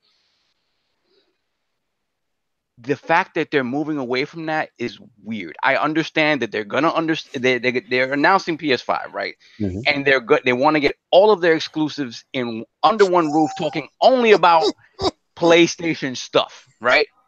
But at the same time, it's like I can see you wanting to be like, oh, PlayStation is apart from this. We don't need these guys. Let these guys fight it out amongst themselves. That looks good to a certain extent, but you're moving it away from where the eyes of the entire world are. And then you're also removing a platform for your third party and second party development teams that third party teams that are producing exclusive content for you all of a sudden have to wait now to present this stuff in front of just the PlayStation faithful, really, right? And not necessarily everyone. And that doesn't make a lot of sense to me. I think it's part hubris, part smart move to sort of focus only on them. But I don't know how it's going to pan out, because if you don't show me anything apart from all the stuff you showed me already, if you're just doing this to tell me that Ghost of Tsushima, that Death Stranding, that Last of Us 2 are going to be like launch games for the PS5 or whatever, they're going to be cross-gen games, and you're not really showing me much new that's going to blow me away, then I'm like, nah, it doesn't make any sense to do this. Why did you go do this? Right. And to be clear, I think next year they're back at E3. You just read my mind on the question I was going to ask you. I was like, do you think as a result of it, so based on what you're saying, you feel that a lot of this is, they don't want to necessarily, you feel there is a little bit of hubris here. That'll be cool. And you feel that, but at the same time, a lot of these things might be cross-generational games. And they're not ready to show those games again until they're kind of in conjunction with the PS5. But my question for you, because they've pulled out, and like I said, not only have they pulled out, they're not even doing an off-site event, right? They're not even doing a press conference around that same time. So I guess I just want to double down on my question you saw is, do you think now they are gone from the ESA for good? Well, this is the thing now. ESA has to find people to fill those slots, right? To fill that space, and that space is very expensive.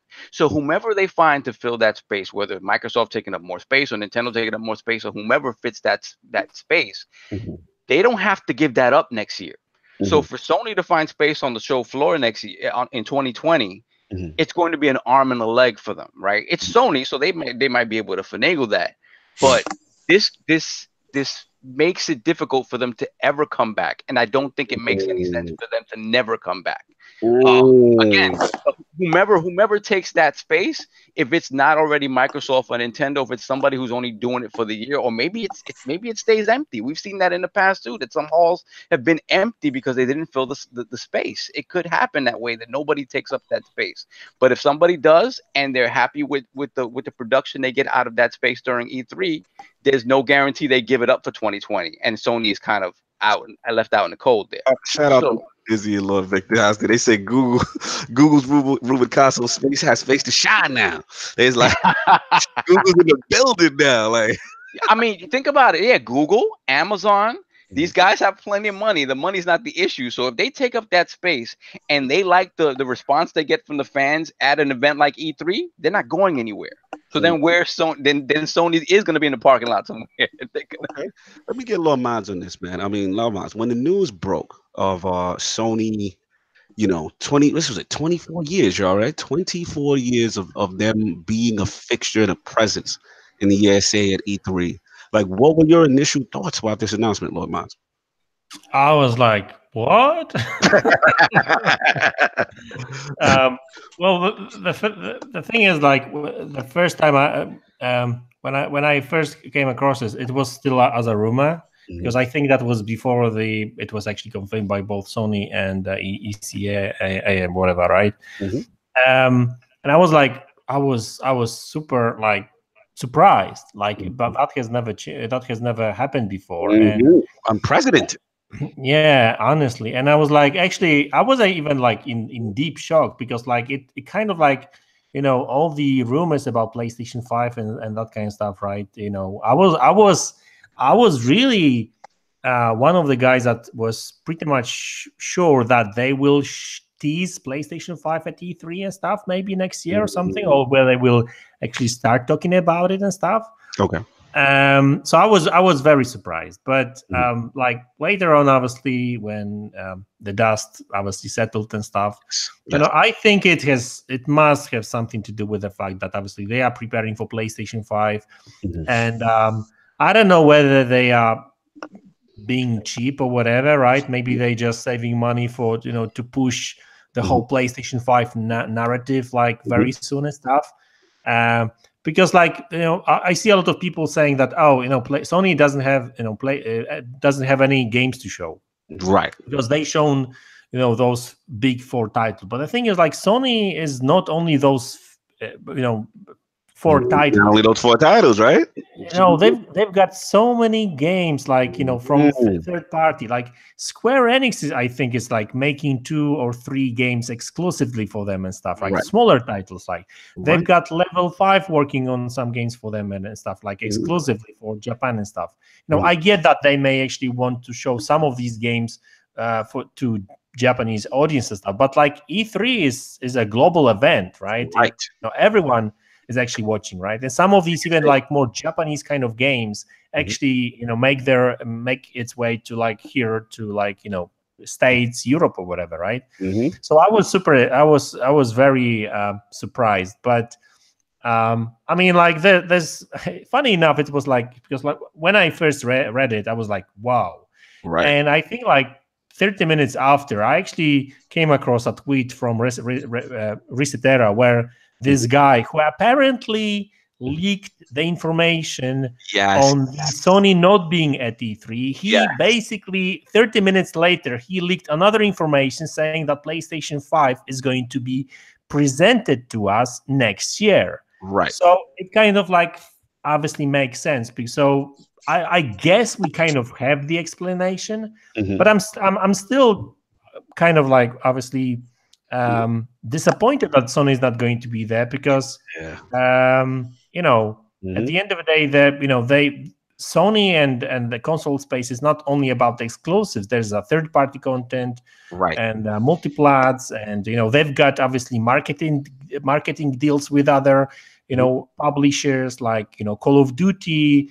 I don't know what they actually have still. They got a ton of the marketing. Yeah. So it's not like Sony doesn't have anything to show. So I was very surprised. Okay, let's get Lord King, who's been patiently chomping at it a long time. Get your popcorn. Let's go. Lord King, what did you feel once the news broke that Sony is not appearing at E3? I dropped down to one knee and bent the knee to Lord and Savior Phil Spencer. I dropped down to one knee. I want y'all to hear that again. I dropped down to one knee to the Lord Savior Phil Spencer. Because let's just check this out. Let's check this out. When Xbox started this run with the Xbox One, you had names like Xbox, Xbone.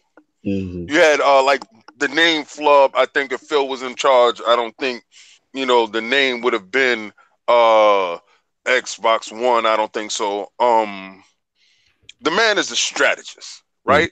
So first things and foremost, he said, well, let's get rid of that ugly box. Let's fix that ugly box up, right? That's what he said, right? So now we got the Xbox One and it looks a little bit better. He said, okay, let's do something that they can't do, that they choose not to do. Let's put 4K Blu-ray in a box. All right, let's do that. All right. So that now they got that. So that's something that the PlayStation Pro, PlayStation 4 don't do. That And anytime that you see me post a 4K exclusive, it's, you know, that's the only system that can do it. So it's an exclusive. So that's yanking the narrative. Now, as a strategist, what you try to do is you try to move in spaces that your competitor can't move in, right? So you move into this space, and the next space was power. All right, let's remove that power narrative from them. PlayStation just came out with their Pro. It's the most powerful system out there because they was, you know, drubbing us, boy. They was dragging us through the streets. They was yanking us all over the place. And then Lord and Savior Phil said, yo, hold on. Let's let them shut up off that. It plays better over here. Oh, you never have 4K gaming? Shout out to Red Dead, 4K gaming on the Xbox One X. Who did that for you? Phil did that for you. Now let's keep this going. Let's keep this going. While he's moving, why Sony skipping E3? I'm getting it. Nah, I'll let y'all run. I'll let y'all talk. Nah, we getting there. We gonna bow down to this knee. Everybody get on one knee for this right here. Y'all gonna get on one knee for this because Phil did this, and I'm giving you Phil's roadmap. Okay, so at the same time that he's yanking the narrative off of them, like, you don't got power. The next time you talk about power is going to be on that 5. Hold that. So, oh, man, they got to hold that because we just came out with this Pro. These dudes is rocking us in the face. All right, checkerboard that. So at the same time, here comes this Game Pass. Oh, baby. Who did this? Phil did this for you. You know what we're going to do? All our games that we do in-house, Game Pass. What? Who said that? Phil said that. Damn. Sony can't match that. Because wouldn't it be hot if God of War was in PlayStation now? Wouldn't it be hot if Spider-Man was in PlayStation now? Hell no, we ain't doing that. We spend too much money making these games. Not gonna happen. You're not getting that. You can get that in one place though, but you can't get it here. See, this is what Phil is doing. He's strategically putting you in a corner. He's putting baby in a corner. Now, check this out. We went to E3 this year. Microsoft had an off-site site. What? What do you mean an off-site site? They say, yo, why rent space in a place where everybody's at? We have our own place, our Microsoft place. You can come check us out over here. Plus, we have some stuff over there on the floor, over there in the Microsoft area. But over here, for that true experience, for that true fan love, we got that over here. Sony got drubbed last year. They got dragged in the street last year. You don't have power. You don't have your first party content coming to Game Pass because you don't, or PlayStation Now. You got drubbed because your show was lackluster last year. Y'all was off your game. Your squad was tore up. Fluke guy, man. You got fluke guy. So now you saying, man, Microsoft got their own space. They doing this. They got these fans out here. This fan fest is running around. They showing the game. They buying. Phil was batting 1,000. So the whole narrative is he's buying studios. These games is coming. They're coming. He told you new system is coming. Baby in the corner looking at what the hell is going on. Like, how did this happen? Who is this dude? He's Phil. Phil's supposed to get on your knee. All right? So you said how not to lose a war because you lost the war last year in E3. How not to lose a war? Don't participate. Phil made you get out the game. Like, you out the game. Oh my God. So now you open the door, like Sovereign said. If Google want to show up, if Amazon want to show up, this is how that hubris, where you say my fans are going to accept anything I give them. I see all you Sony dudes out there talking all that crap. Nah, you know they gearing up, man. They're getting ready. Microsoft getting ready. Microsoft is getting ready. They got a new system coming too. Guess who's gonna be there? Microsoft gonna be there. You know why? They not afraid of you no more. You know why? Because all that stuff that y'all was talking before, all you had was those little games. Ghost of Tsushima, this, that, and that. Dude, Battletoads. He just said, and I didn't even think about it. Games are coming, right? When Microsoft get on this roll, and you know, once Phil start to hit that stride, because he right now starting to get that speed up, that galloping speed. Once he start to hit that stride, what are you going to do? You're going to say, oh, it's going to be more powerful? I don't think so, because you're not more powerful now, so Phil ain't going to allow you to get that back. All right, so for clarity, look, I think they're afraid. They scared to death. Like, you know, when those dudes was down the block and you knew they was down the block, what did you do? You went around the other block because you wasn't strong enough yet, and they not strong enough. Just to Get on the clarify, block. your reasoning behind Sony not showing is they are afraid. They dead scared. They dead scared. Dead scared. What you got to show? They said they ain't have nothing. They don't got no games, right? Oh, you talking about? So you're talking about what they're scared of? What Microsoft might present, or no? They listen. You was at the E3. Hear this. You saw what Microsoft did on that stage. You saw Phil came out with a swagger, my dude, that he didn't have. He didn't have that swagger before. He came out with that swagger like, I got him. I got him now. Yo. So my last E3 performance was very strong. I will agree. It was very strong. What was Sony's? E3 last year. The show. So what's Sony gonna do? Show Ghost of Tsushima again? What you gonna do again? Okay, so basically, you're again, just to clarify your position, they're afraid. They are afraid because scared to death. More to show, and that they have just those same 4 titles to show. Tell me a new game that they got talking about. They come. Oh, you know, if they're making games, it's come. God of War dudes sat on that game. I don't know how many years. All right. So you know, you got the Last of Us dudes sat on that. That game was gonna come.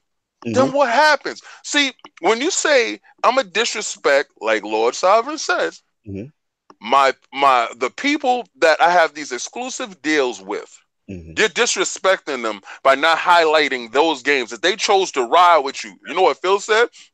We're gonna be here. You can count on us when those deals come back up. Very petty of Lord Phil to immediately that. I like that though. I love that. Just go do that. Yo, and you know who won E3 2019? Microsoft. And who did that for you ahead of time? All right. So let me ask you this question, King, and then I'll jump in. What about from this point forward on? Do you think this is a one-time deal with Sony, or that they are gone from the ESA for good? It depends on how bad Phil bashes their forehead in. It depends literally on how bad Phil knocks their teeth down their throat. Like, because you know, right now, I don't care what nobody say right now. I believe competition breeds excellence, right? Absolutely. And I believe steel sharpens steel. When you no longer want to engage in combat, that shows a sign of being afraid. I don't need to take this no more. This beating does not need to be given to me.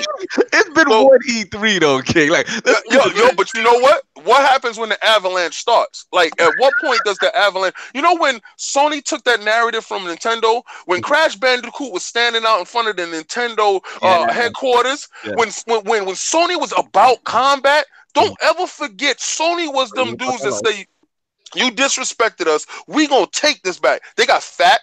They got lazy. Microsoft is training. Microsoft got dragged. Don't ever forget the part that Microsoft got dragged. This generation, because that 360 was knocking teeth out. Phil said, let's get back to the teeth knocking. Teeth knocking back.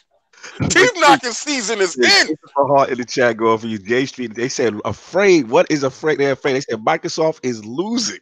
Yeah, like, you know what? This is true. They're losing right now. It doesn't make any sense to. It makes a lot of biggest show. You know, no, I'm saying from a fan perspective, why would you walk away from the biggest fan event?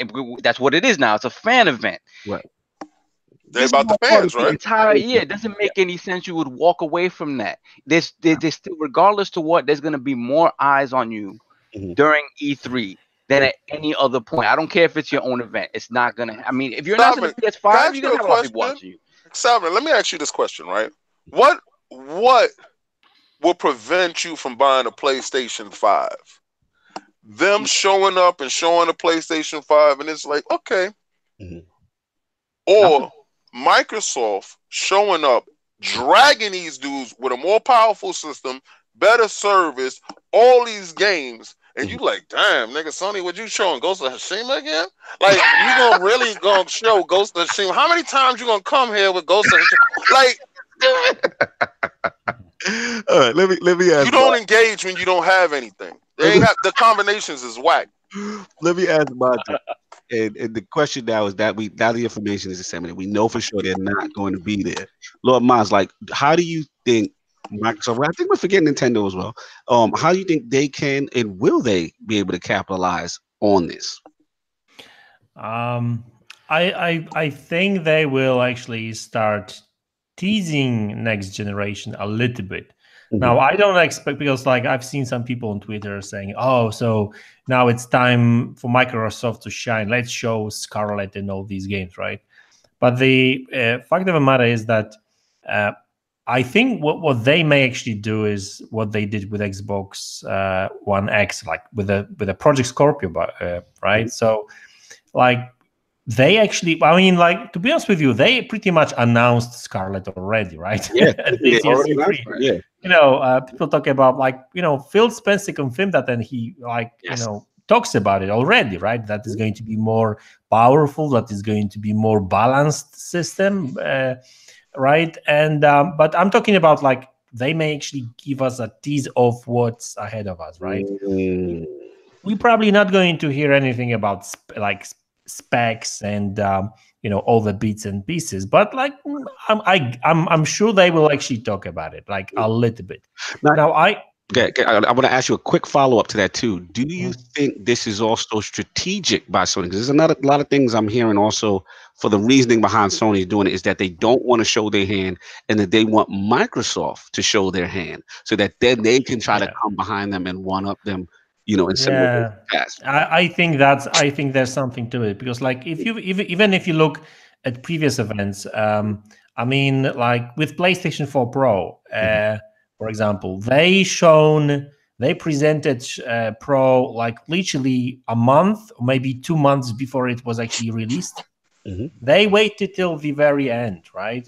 While Xbox was actually, you know, it was actually funny because like Microsoft teased Scorpio, even though it was 18 months. Actually, you know, it was the actual launch was like 18 months away. So they actually teased Scorpio before Sony actually even started talking about Pro, even though Pro was actually coming at the very same year. Right. So I guess that Sony is actually like, it's actually funny because they show games like 6 years before they actually launch. But in terms of hardware and services and that kind of stuff, they are very careful about it, right? They are very like hush and everything close to the chest, right? So I think there must be something to it. And well, obviously we'll probably move into the whole PlayStation 5 talk and stuff. But like, but like the actual, as I said before, like the most recent leaks talks about the fact that Sony will actually start talking about PlayStation 5 this year, but not at E3, probably after, right? Okay. Yeah, let me jump in, man. This is, man. So I wish Attic was here too, because we had some great talks offline. And yeah, this is a lot of mixed emotions for me, because this, first of all, just from a pure E3 standpoint, this is very sad. Because to be honest, like, I'm concerned about the future of E3 as we know it, to be honest. Like, this is unprecedented territory. They've been there for 24 years. Sony been in the box, you know, and them not having a booth, I get it. Rising costs of E3, I get that. Controlling your own narrative, having your own smaller show, I get that. But I agree with Madz in the sense that I don't necessarily agree that they had nothing to show. You know what I'm saying? We know, yes, Ghost of Tsushima, Last of Us, blah, blah, blah, the big 3 to 4. We know about that. But like King, like, I struggle with the fact that the third-party games that these got exclusive, you know, rights to and stuff like that, and marketing deals, they're not going to be able to debut and shine on the Sony stage because it's just not going to exist. So that part is like, wow, like that to me, I want to know how that relationship is affected. And then, you know, obviously before Microsoft moved to Sunday, there was something to be said, King, that we live, saw like for that head-to-head, like Microsoft went, then it's boom. It was like a freestyle battle. You know what I'm saying? It was like you waiting for Microsoft drop Ether. Let's see if they're gonna drop the back-to-back. Let's see what they do. Like, those are the moments from E3 that you never forget. And it's just weird that they are not going to participate. Like, it really shocked me. You know what I'm saying? Like, that they're not part of that. So is it probably the sign of the times? Maybe. You know what I'm saying? It may be, and it may be a situation that eventually everybody comes out of it. I mean, I agree completely with the fact that the space inside the convention center is. Why is everybody eating this, man? Like, it's super expensive. No, I get that. I get that narrative about it being super expensive in the convention center and finding your own space outside of the convention center. But what bothers me, what's weird to me, is that you're still removing. EA didn't leave E3. EA makes sure that those same eyes are still on them. They're just not in the convention center. Like, and not to cut you off, that's the thing that troubles me the most, because at the very least, I'm like, okay, you're not going to have a booth at E3. That's one thing, right? But then to say you're not doing a press conference, you're not giving your fan base no presence whatsoever. That is a concern to me. You know what I'm saying? And shout out to Pacta.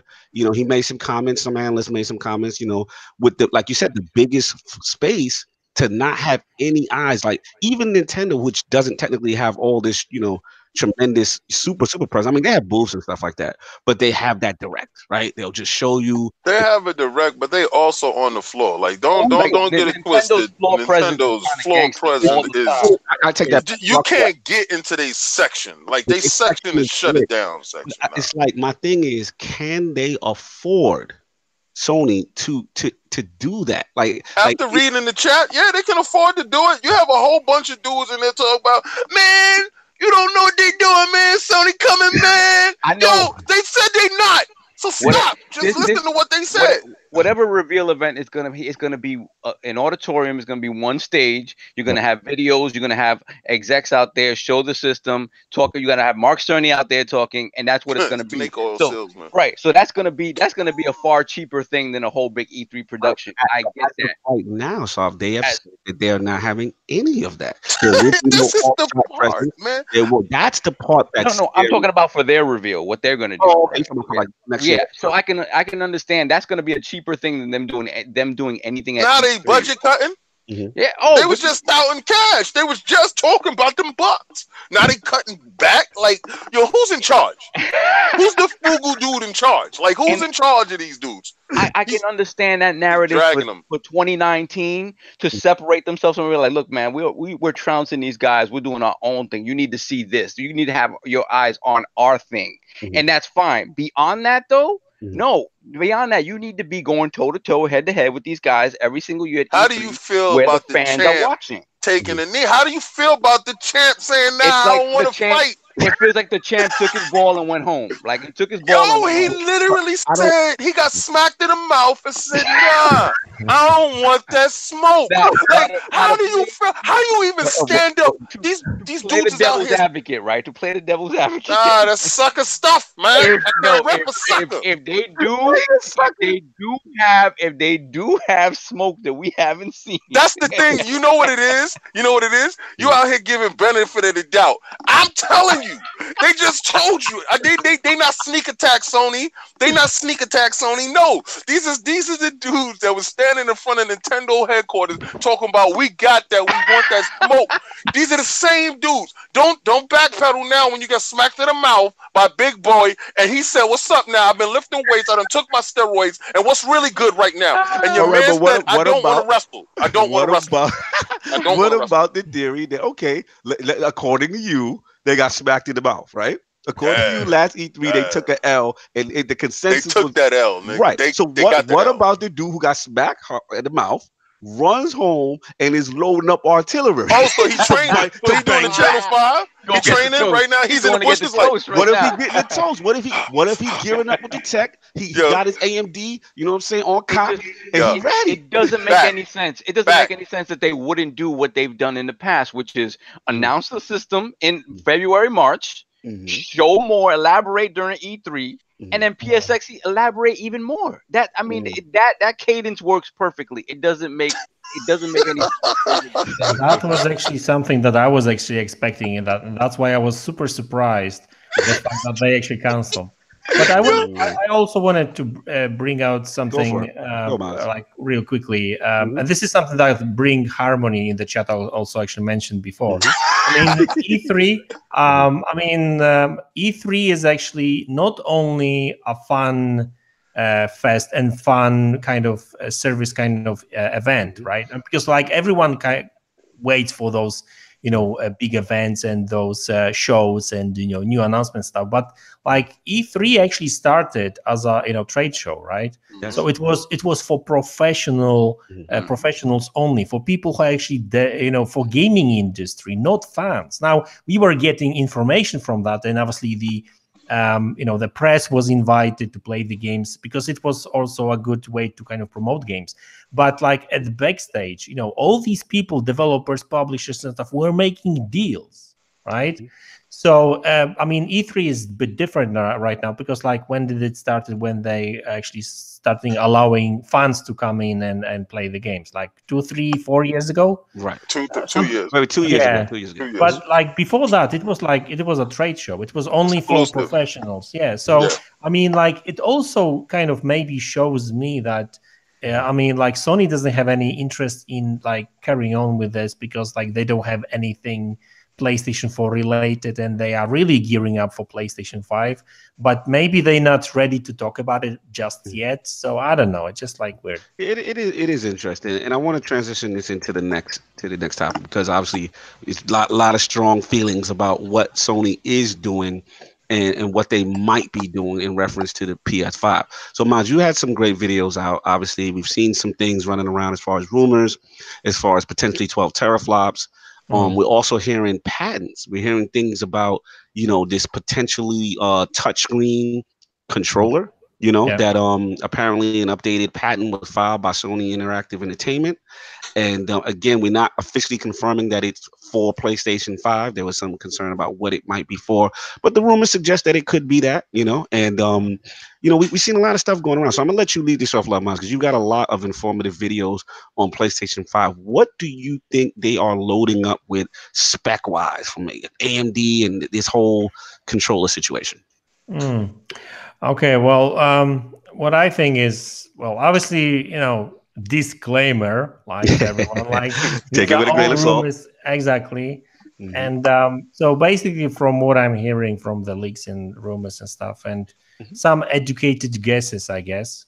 Well, obviously, on the CPU side, it's probably going to be Zen based. I mean, as in, like, it's not going to be Ryzen, because Ryzen is the CPU that is available for PC market, right? So it's not really going to be Ryzen per se. It's going to be based on the same architecture, but obviously customized and stuff, right? So I mean, even though there was a leak recently that I also covered, and that actually got me quite a lot of exposure.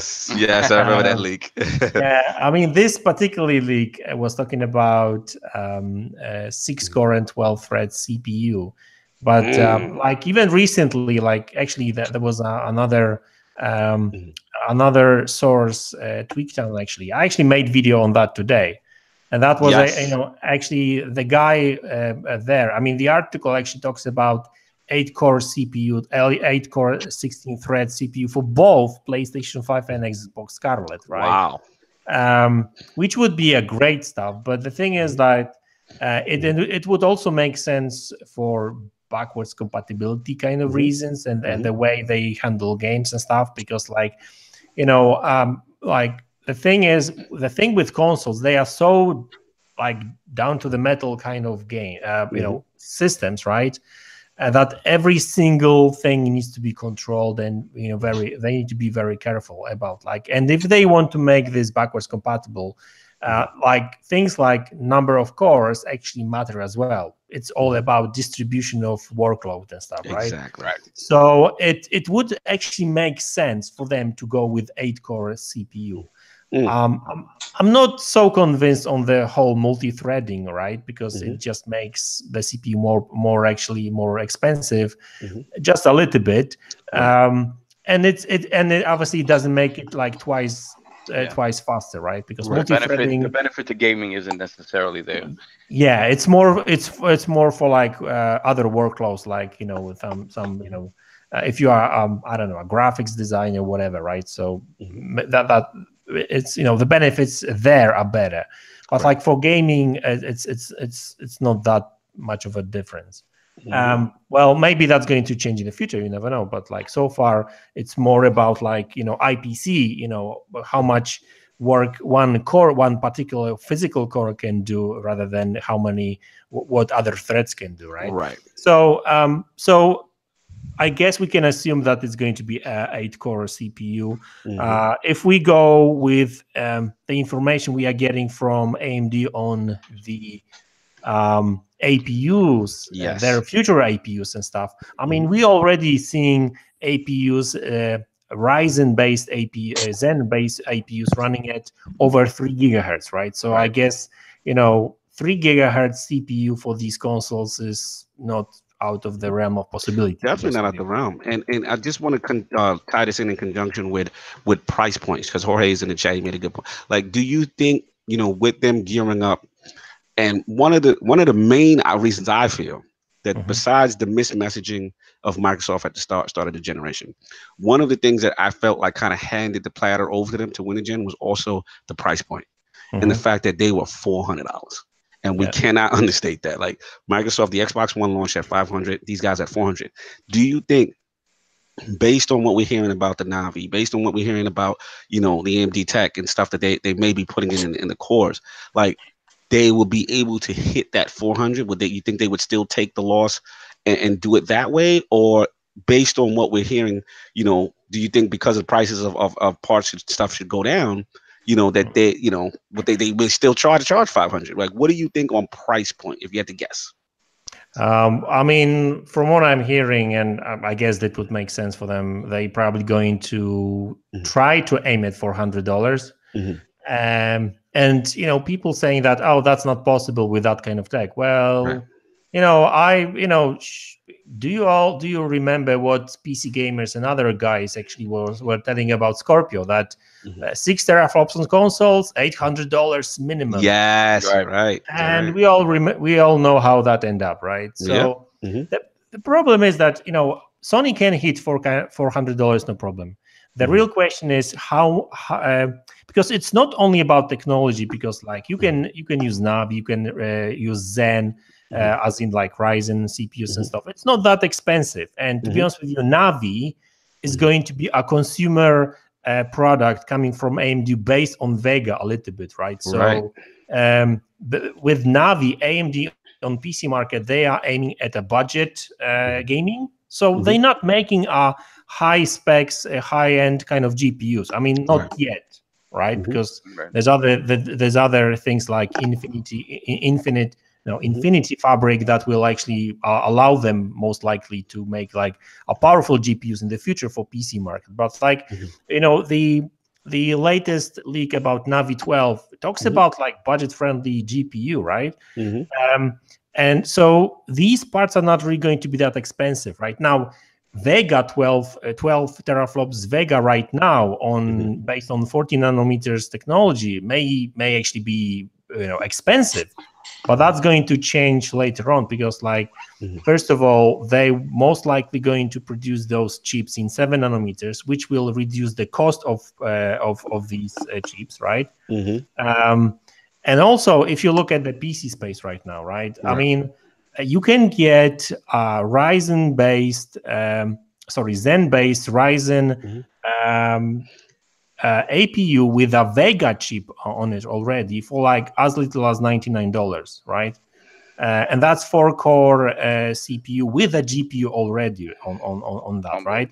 And that's running over 3 gigahertz, right?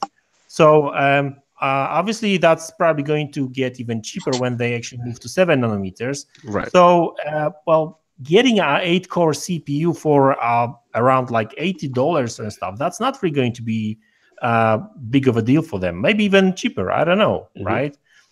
Same with Navi, right? I mean, Navi is going to be literally the same level of same kind of type of card, a budget card, as Radeon RX 580, RX 480, which actually offers the same level of graphics performance as Xbox One X.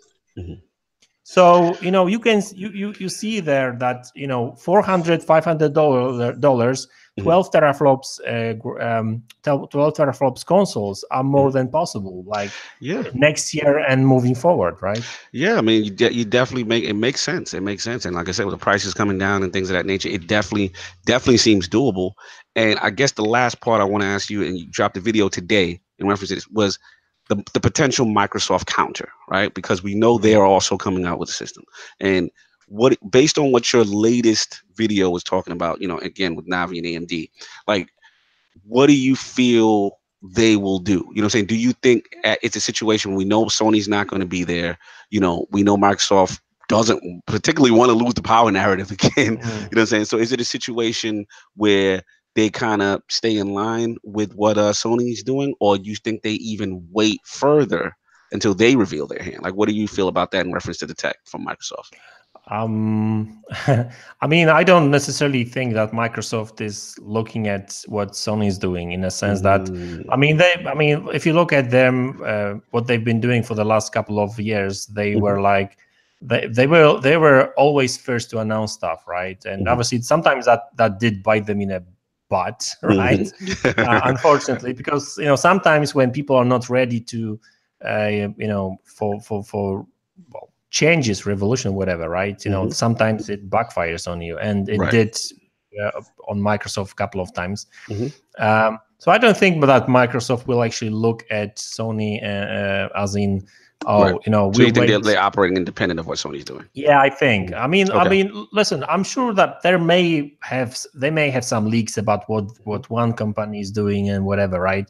But I don't think that they actually kind of like looking at it in a sense that, we'll wait for Sony to reveal their console, then we'll make some moves. Because the problem is that the whole development process and designing process of these APUs and what have you, that takes years, really. Yeah, absolutely. So I mean, like, if you listen to Phil Spencer or Mark Cerny from Sony, they are starting working on these new consoles basically months after the previous generation is launched, right? So they've been working on this console for a while, and the thing is, like, sure, there's some room for improvements and changes, right? As in, like, like with PlayStation 4, apparently that they added additional 4 gigabytes of RAM before PlayStation 4 launch, right? So I mean, they can do that kind of stuff, right? But like, technology and how many cores and like the base architecture has to be set really like way before they start talking with developers and start sending them those dev kits and stuff. Because they need to have some, baseline to work on, right? Because, like, I mean, look, later on in the development process, they can obviously up the clocks or maybe add a little bit of this and a little bit of that. But these are not going to be big architectural changes, right? Right. Like with Xbox, I don't think it would be possible to actually like change the whole memory system like few months before the actual console. So pretty much the vibe you're giving me, Lord Madz, these guys are locked in.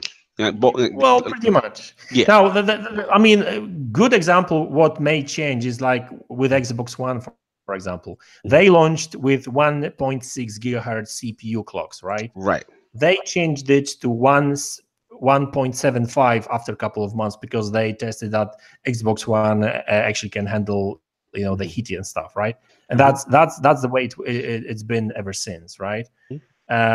So that kind of changes I can see happening, here and there, but not like major architectural changes, because that would actually change the way developers would have to code the game and stuff. So I don't think that would happen, right? Absolutely. Yeah, but I mean, I do believe that Microsoft will at least try not to give out the power narrative. And Phil Spencer keeps talking about the fact that they will make another most powerful console ever and that kind of stuff, right? So I think that if we actually talk about which console may be more powerful, it's I mean, both companies have similar chances and stuff, right? They can both make very powerful consoles, but I think it's not necessarily about what sort of specs they can bring to the table, but what price point. Price point. So you okay? I got you. Yeah. Because a good example is PlayStation 4 Pro and Xbox One X. Because it's all in the details. Xbox One X is more expensive, not only because of it has better tech and stuff, but also more sophisticated cooling system and stuff, right? That costs money as well. Yeah. So because here's the funny thing. If you for example, if we omit clock speeds, right? If you in comparison between PlayStation 4 Pro and Xbox One X, right? And you look at these specs, you see 8-core CPUs on one side and the other. Hey, similar, right?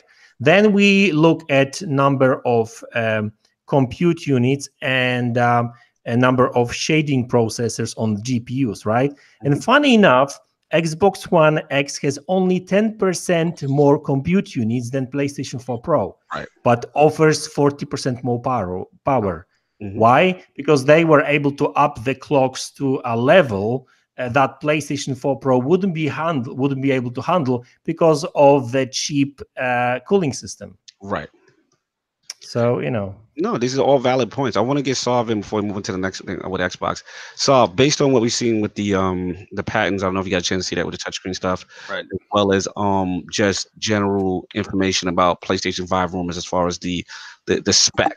How do you feel about how they may be approach gearing up for the next generation? I mean, I pretty much agree with everything that Matt said.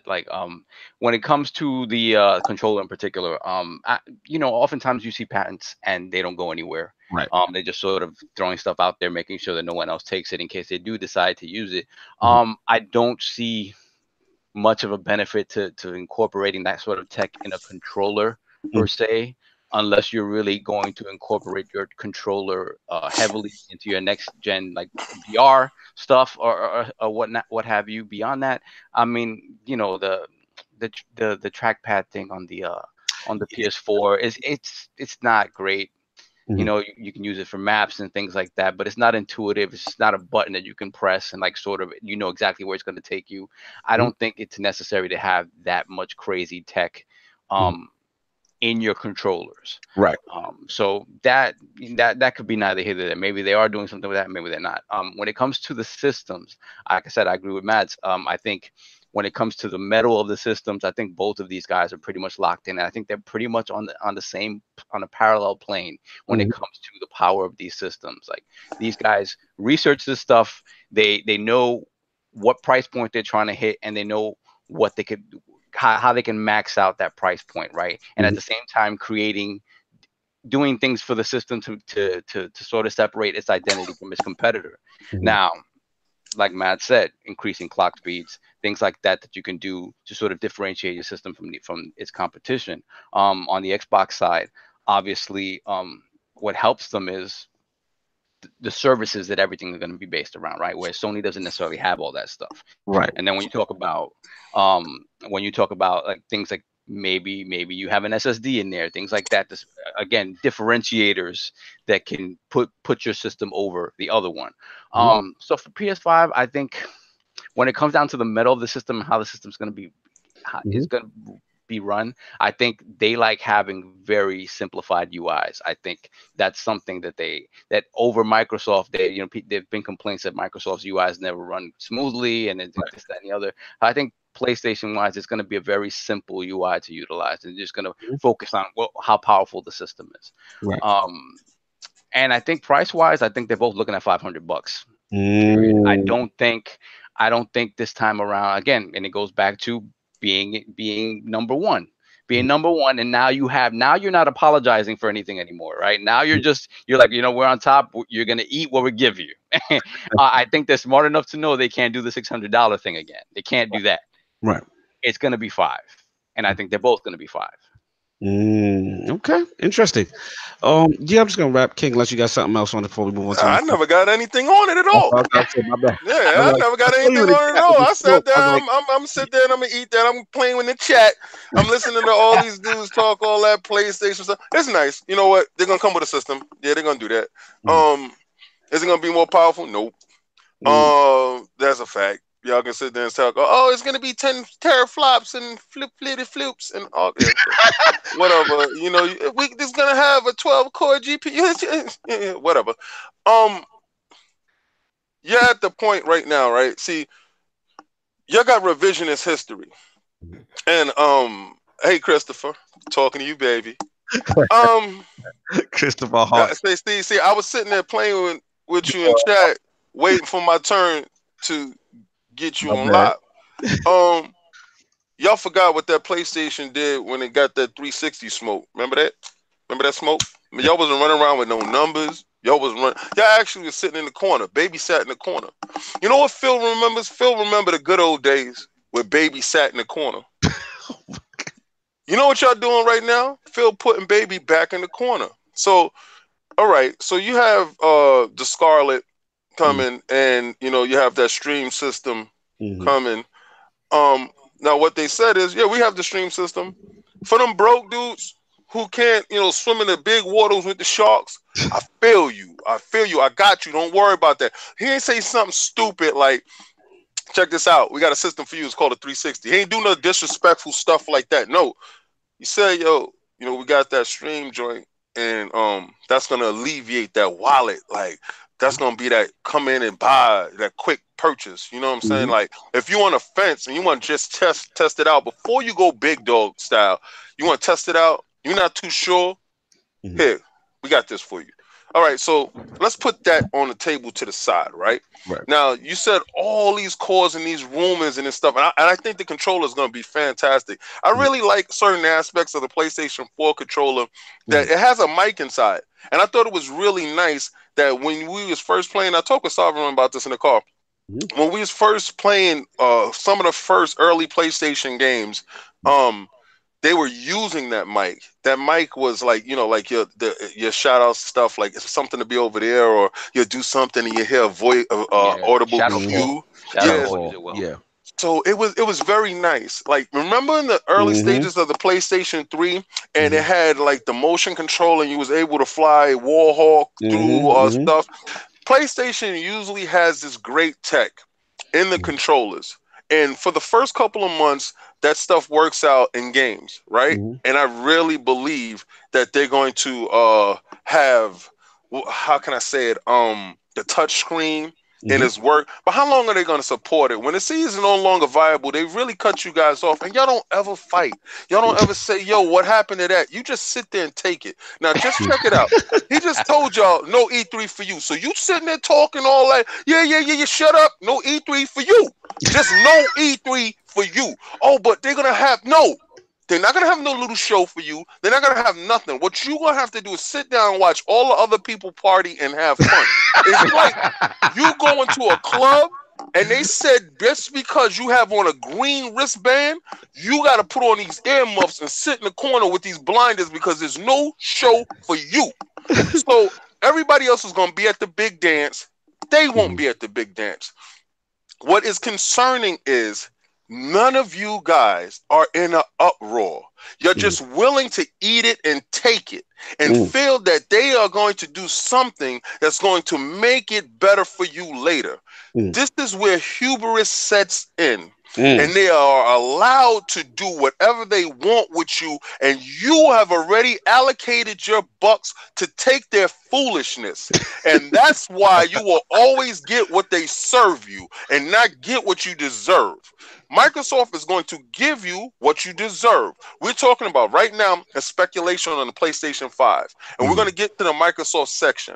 I'm just going to keep it on the PlayStation 5. Yes, I believe it's going to have all those cores. Yes, I believe that controller is going to do what it's going to do. Yes, I believe that Navi is going to do what it's going to do. I do not believe it's enough. So your thought process is that at the end of the day, you still feel that Microsoft is going to do whatever they can in their power to maintain the power narrative. That's what you They just Phil already came out and said we're gonna have the most powerful system. Straight up. He saw your specs. He heard your specs. He's inside. He already got the spies. They already slipped the specs on the table. I'm pretty sure that he sat there. The specs came across the table. He said, "Yo, B Money coming at you, son." He said, first they still use the mic on the controller. He said that y'all been eating and taking Microsoft nonsense all generation, waiting for them to be great again. He you talking about this generation? Yes. B Money. Okay. First of all, I didn't eat anything. When Microsoft did something wrong, I called it out. When I told y'all watch Phil smoke, I ain't never been wrong yet. See, is a difference between when I call Mark Cerny a snake oil salesman, I call him that for a reason. And keep watching it. Y'all are accident champions. You're a champion by mistake. You're a champion because the other champions slipped up. Don't ever forget your history because you're doomed to repeat it. 360 smoked you and just cruised to the next level, right? I believe in that cruising, they lost followers. They allowed y'all to gain, right? And in the same time, the hubris set in. They were so big about themselves, they told you stupid stuff like, yeah, we got a system for you. Y'all said, what? They said, oh, it's always going to be online and you had to do this. Don't ever forget Microsoft was in the same position Sony's in. And they made those mistakes by taking us for granted. And us guys left and went and brought PlayStation. I got a PlayStation. I brought a PlayStation. I brought it at the same time the Xbox. I think a week apart. I didn't give a damn. I did that. But for that guy who felt mistreated, unappreciated, and left out, that guy went and brought a Sony. That guy saw it was $100 and he didn't want to connect. He went and brought a Sony. Listen, they were a champ. Nintendo used to be the champ too. Don't ever forget that hubris takes it to a point where you don't fall back and you don't see it. You don't see it coming. This is that part where it happens when you say, we're about our fans, but we're not going to the most fan-friendly event for our content. That's like a Marvel movie not doing no press run. It's weird. There's no mic drop like an E3 mic drop. There just isn't. So you sitting there, listen, all that stuff, all that PlayStation stuff is real. It's coming. Y'all gonna get it. But just look at what they're saying to you right now. All right. So don't think that I'm an Xbox stan. No, Phil is that dude. You got to respect greatness when it's happening. Don't stand in his way. Just let it happen. But I'm telling you, like certain moves aren't palatable and it's not going down well. You guys are sitting back saying, okay, yeah, they're not going to show up, but they got something coming though. I believe they do. What happens if they don't? Listen, man, we're gonna move on with this, but yeah, I mean, it is interesting. I think they are gearing up. I think, based on what Madz is saying, I definitely think the specs are going to be high. It'll be interesting to see what the price point is going to be, whether it be the sweet spot of the 400 if they maintain that, or the 5, and then obviously it's going to be interesting to see what Microsoft counter. But what we do know, Lord King, is that Microsoft is got something with no discs in it. What's going on? Hey guys, we're back. Guess who's doing this for you? Your man, Lord Savior, Phil Spencer. You know what he said? He said, yo, that Xbox, even though we made it smaller, love been slimmer, you know what would be nice? We take out the disk drive for those dudes that's just doing that digital stuff, right? Let's lower the price on this bad boy. Let's get it into more homes. Let's double down on what we have already to let people know that our content is going to still flow. For those people that didn't jump in, that didn't engage, and that price point ain't ready for you yet, let's take that disk drive out. Let's put that there. Now, they're also launching a system with a disk. So it's going to be a new SKU, right? So the new SKU is going to be a diskless one, and it's going to have a disk drive, right? Now, for those people that go diskless, what you're going to do, and let's say you have physical games, you're going to take it to a Microsoft buyback And what they're going to do is give you a digital code for that game that you brought in. Very simple. They might have like a mail-in thing, like they send you an envelope, you send it back, and pop out, boom, the code pops in, and you just download your game. This is called options. Madz definitely said the reason why he likes Microsoft is because of the versatility and the options that they're providing you. Now, he was talking about old school Microsoft. You know, that DNA where they say, yo, you could play in here and you had the Ethernet and you had this and you had the hard drive and you had all this stuff that he said he brought a PlayStation. He didn't have a memory card. He couldn't save his stuff. But Microsoft launched with a system with a hard drive and it was able to save. You understand? So it's little tiny things that makes the core gamer say, wow, they're actually thinking about us. So this new system is coming, not even anything to do with Scarlet, nothing to do with the X Drive system that's coming later. This is just for this generation to shore up all those other dudes that's on the fence, to give you a slimmer SKU, to remove the bad taste of all that stuff that came before, because they stunk it up in the beginning. My question is this a viable thing, and who is it marketed to now? Yeah, this is interesting. Let me jump in on this because obviously when this news broke, I was like, wow, okay. We have come full circle. And I just thought about it. What was it 2013 Soft? What was the Xbox One reveal? Was it 2013? And you know, we all know the fateful story. You know, we all know that. We all know about you know, trading used games over here. It was a perfect chess move by Sony. We get that. And it's just so funny because I remember, and I'm on the record, and actually it solved me, all of us here on the record, that we were not afraid of this digital only era. We were willing, at least I'll speak for myself. I was willing to go in on that because I said to myself, the majority of my games I am playing digitally. And first of all, just real talk, I'm Lord Lazy. The days of me getting up and putting the disc in, that is not happening. You know what I'm saying? I'm Lord Lazy. I like to go through my my UI, my apps, and look at all my games and be able to switch on the fly. So for me, it's a non-issue. I've always been digital all day. That's just how I am. Now I understood for the physical guys that was not going to fly at that time. Tremendous backlash. Sony capitalized perfect. You know, I get that. Now we come full circle now, and it looks like here we are. You know what I'm saying? 2019 is approaching, and we're hearing news of Microsoft giving you the option, and again, the keyword is option, like King said, of a discless Xbox. And to me, the more important thing, besides how is it going to be received, is that I don't feel it's getting enough credit, is this this trading system, right? So pretty much they're talking about a disc to digital program. And right now, from my understanding, is that, you know, for the people who plan on buying the disc-less Xbox, that if they have discs, that they can go trade them in. The question is going to be where. You know, I don't see GameStop getting down with this. That's just me personally. You know what I'm saying? I don't see Best Buy going in and you coming in with 1 million games in your backpack and they're giving you a code. So my vibe is probably going to be like a Microsoft Store kind of thing. And maybe they implement it that way. So I want to see how that is. But I do feel the process itself is very cool to try to get people into that mindset if they want to do it. And again, the key thing I want to stress is that, yo, this is an option. There are people who are like me who don't buy discs. I don't go to GameStop. Like I love the days that I don't have to stay online till midnight to get a release. Like GameStop, I love it. I love that. Hey, pre-download, my game is going in the background. When I come home, whatever, I'm good to go. So that's just me, Sov and Madz. I'm gonna let Sov jump in and Madz. Then what you guys think about this whole discless Xbox and the whole disc to digital program?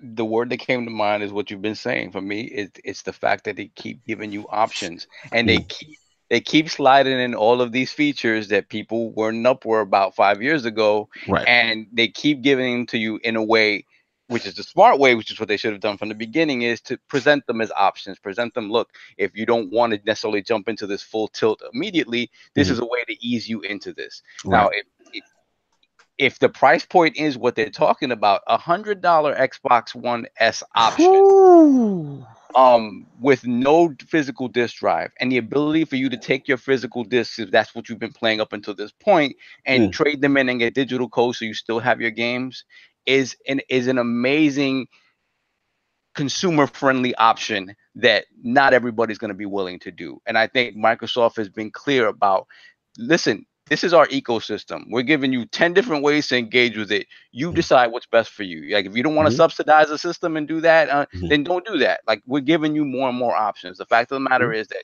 they've stated very clearly their ecosystem is going to be fluid from now on. Right? You're going to be playing. I still feel that you're going to be playing these next gen games, a version of them on these older systems. There will be a stop point at some point. I don't think that's right now. So it just gives people who don't want to jump in full tilt with a $500 system the option to engage with this ecosystem that gives you a lot of value across the board at a very low price point. And then that also takes into consideration how you've been playing up until that point and allowing you to try something different. Nobody else is doing this. It's really, for me, I think it's an ingenious way of convincing people that have not wanted to get into your ecosystem. Well, hey, man, you have 10 different avenues to get into this. You decide. I want to ask you a question before I give it to Lord Madz, LordSov, and this is some rhetoric. I'm not going to name no names, but there's been some rhetoric in these Twitter and YouTube streets in reference to you guys saying, I guess let's put us in that category, which is fans of the digital revolution, right? The all digital gaming future, so to speak, right? And I've seen comments or videos to the effect that, hey, you guys are bending the knee and succumbing to practices that are not consumer friendly, that we need to all be fighting for the physical disc. What say you to that, LordSov? I say this. I think people become too attached to physical things. I have no assumptions that I'm going to die and take these games with me. I'm going to enjoy them for the duration of my life, and that is that. I understand the idea of not actually owning something and just having a license to it or whatnot. Right.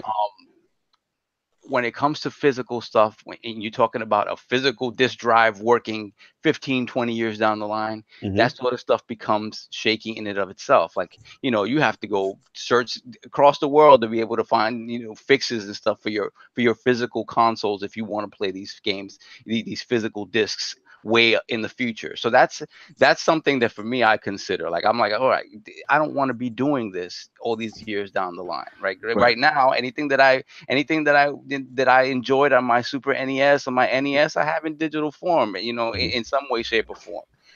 For me, I don't have that attachment anymore. I did for quite some time. And I think just like you, like, I'm kind of Captain Lazy. Like, I don't want to be doing all that stuff. I don't want to be. Case. Yeah, I do miss the instruction booklet days, though. I ain't gonna lie. Yeah, I miss the instruction booklet back in the day were the greatest. They were fantastic. And the moment they just started giving you a case with nothing in there but the game, I was like, I don't care for this. I don't need this. So for me, I'm not attached to physical stuff like that. I understand people's attachment. I understand the logistics behind it, where in some parts of the world, data caps, in some parts of the country, like, it's not feasible. It's not feasible. I get that. And I think Microsoft understands that. I think Sony understands that. Like, they realize that they would cut out a huge part of their market if they force you to do that. And maybe pre-Phil, this stuff wasn't necessarily as clear. Maybe the Don had different aspirations. Phil understands the value in giving people choice, moving forward, but giving people choice. Right. Lord Madz, how fearful are you of the discless Xbox? Oh, I have no. Bring it on, right? Okay, well, tell me, but break it from your situation in Poland. Like, is this something that would appeal to Polish gamers? Yeah, I guess so, because like a lot of people actually, well, for that kind of price, obviously that would that means more Xbox users in Poland, to be honest with you, right? And but here's the thing. I mean, like, it so makes sense for to do that for Microsoft, because like they have Xbox Game Pass, and for me, this discless Xbox is literally an Xbox Game Pass box. Well, at the end of the day, like they are pushing those services and stuff, right? And there's all kinds of analysts talking about the fact that in a couple of years' time, will not be buying physical discs anywhere, right? Anyway, the thing is that with this Xbox, it's an option, yes. That's obviously true, but it's okay. Well, a couple of months ago, I was of an opinion that Xbox One or OG Xbox and Xbox One S is going to pretty much die shortly after next Xbox launch, right? But like looking at the situation right now and this discless Xbox, I'm thinking that well, there's still a future actually for this like underpowered box, but hey, there's still future. You know why? Because they will appeal to like people that don't have much money on like gaming, because not only I would love to know how much this box is going to cost. Yeah, like, that's a question. if it's going to be like $150, that's not much, right? So for $150 plus $10 a month for Xbox Game Pass, and to be honest with you, if you're clever about buying Xbox Game Pass, you can actually get it cheaper, right? Yeah. There's a lot of deals for that, promotion and what have you, right? So for $150, you are getting into an Xbox ecosystem.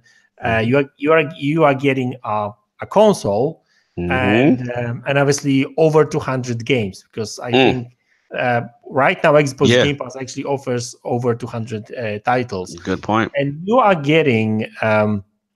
actually getting a lot of first-party games. Now, obviously, a lot of people will say, "Well, there's no games on Xbox anyway, right?"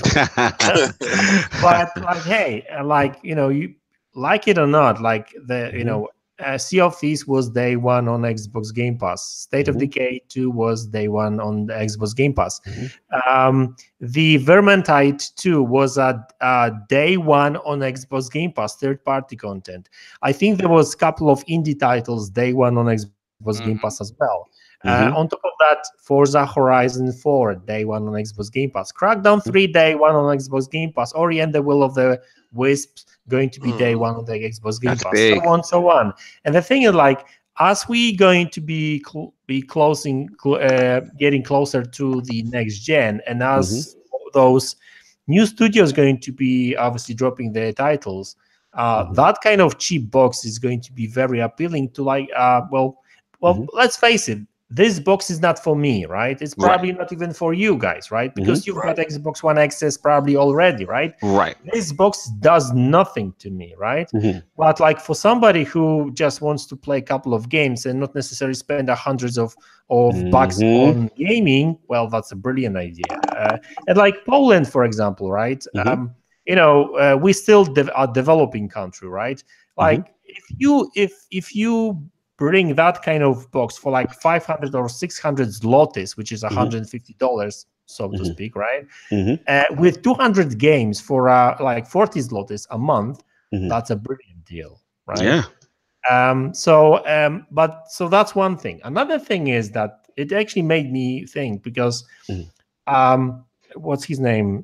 Brad Sams or Sam? Yes, Brad Sams. Yep, who leaked the actual information. Yes. Yeah. So obviously, so he leaked that, but a couple of months ago, he actually obviously talked about the fact that there's multiple Xbox Scarlet consoles in development, right? Yeah, and he was kind of like suggesting that one of these consoles may actually be a streaming box, right? Yes.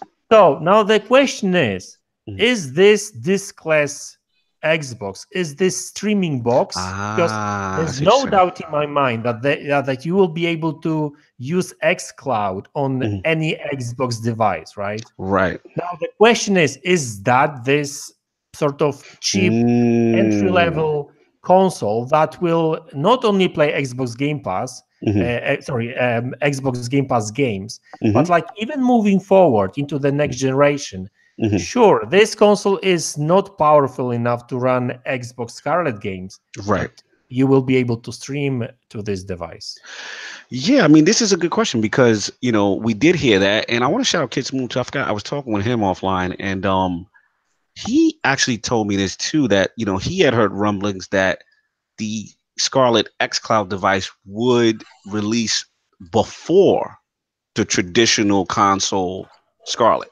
And at the time, I'm like, really? Why would they do that? I didn't understand the logic. But now, as we're hearing these rumors, from Brad about a discless Xbox, maybe like Bonds is saying, maybe they are one and the same, right? And maybe in 2019 we do get the xCloud device. And I just want to shout out what B Money said in the chat, because he actually made some good points, and the fact that as far as Microsoft trying to reach markets that they're generally not strong in, right? And when you bring that price point down, to whatever, $150, $200 with a discless Xbox, kind of thing, you having Game Pass in that. Now we're talking about also Scarlett xCloud mobile devices. These are all markets that Microsoft generally wouldn't be able to penetrate with a traditional $400 to $500 box, So now, and this is where I see what King is saying with the genius of Phil. This is how you get and make your weaknesses into strength, and you start to permeate that. So this is very interesting to me. Like Mod said, this system specifically may not be for me, because yes, I'm an Xbox One X owner. But the thing, like we always say for Addict, it's not about it's not about what it applies to me. It about the rest of the world. Even though something that may not necessarily appeal to me or have use for me, there's tons of gamers, tons and tons of gamers in markets, and like Mods is saying, in Poland, where they see that price and they're like, oh, and 100 games or whatever, 200 games, and Xbox, Game Pass is only $1. And then you also throw the option that maybe we have the streaming option, on your 4G phone on top of that. Now you're hitting a whole demographic we're not even familiar with, that could really help Microsoft in this whole, 2 billion gamers campaign thing. What do you think, King? Listen, Microsoft is a global company. All right. And our vision is where we are. Right. All right. So we can only see, as far as our nose. We're not inside the boardrooms, and we don't make the choices that go along with these companies. We like to believe we do, but we don't. But this system, like you said, it's not for me. It's not even. And you know what? It might be for me. It might be something that I purchase for my kid. Right. All right. As a parent, you start to look at a different way in spending money, because you are purchasing. You're trying to get the value for your dollar for your children, right? And I was talking to the Lord Sovereign about the 2DS, the new one, and he said the price point, he actually got it for $71 for his nephew. And I said, that's a no-brainer. That is me definitely getting my son this. That is stocking stuffer area, like what I mean, like that's territory that you can't even think twice about it. What you said is stocking stuffer, right? But a couple of years ago, that was a major purchase. That was the actual box under the tree, right? So now to turn that box under the tree into something that is an impulse buy, that was like, hey, I was walking past the store, I got that for you, type of thing. And for somebody else, that becomes the prize under the tree. They are taking the thought out of going into the store, and they're putting it into a value. Like you're perceiving, like Matt said, you're perceiving the value of the package opposed to exactly what you're getting. A lot of times, grandparents and stuff go inside stores and they see what's the best thing I can get to do for the least amount of money. And when that becomes that option, like B Money says, trying to get those 2 billion people, the people that are out of the box, that aren't the core gamers, we aren't the target. The target is those other people, the consumer, the other consumers. I believe it's going to reach them because the strategy involved, like Matt says, is genius. Right. Yeah, I mean, this is big. This is big, man. It's going to be interesting to see how this thing plays out. As far as is it one and the same with the Project X Cloud thing? Is Project X Cloud just something of a feature that of all devices? Going to be very interesting. Solve. I need to know if we can rapid fire.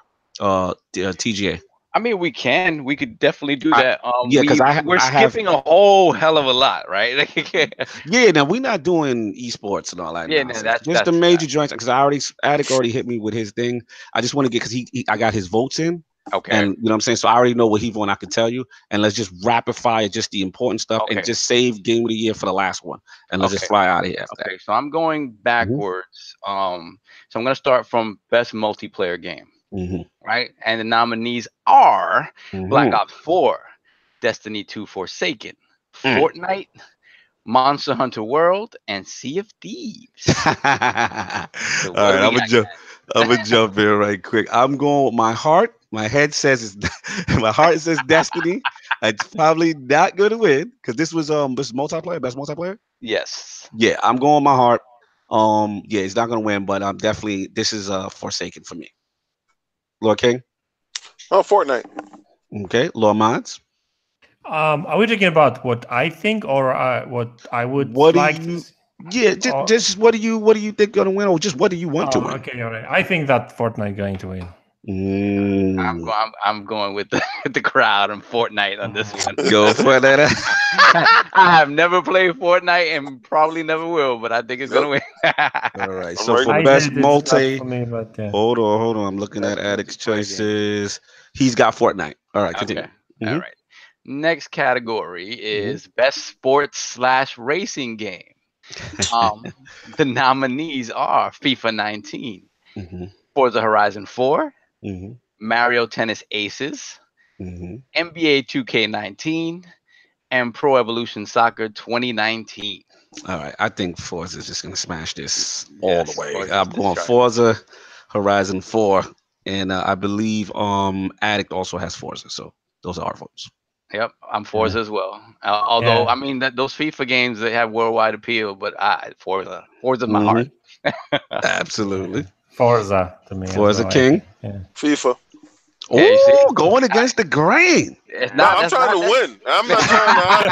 All that stuff that you're sitting there, you're putting your heart into it. I know what I like. I'm just telling you what that's going to win. Crown your Lord last year.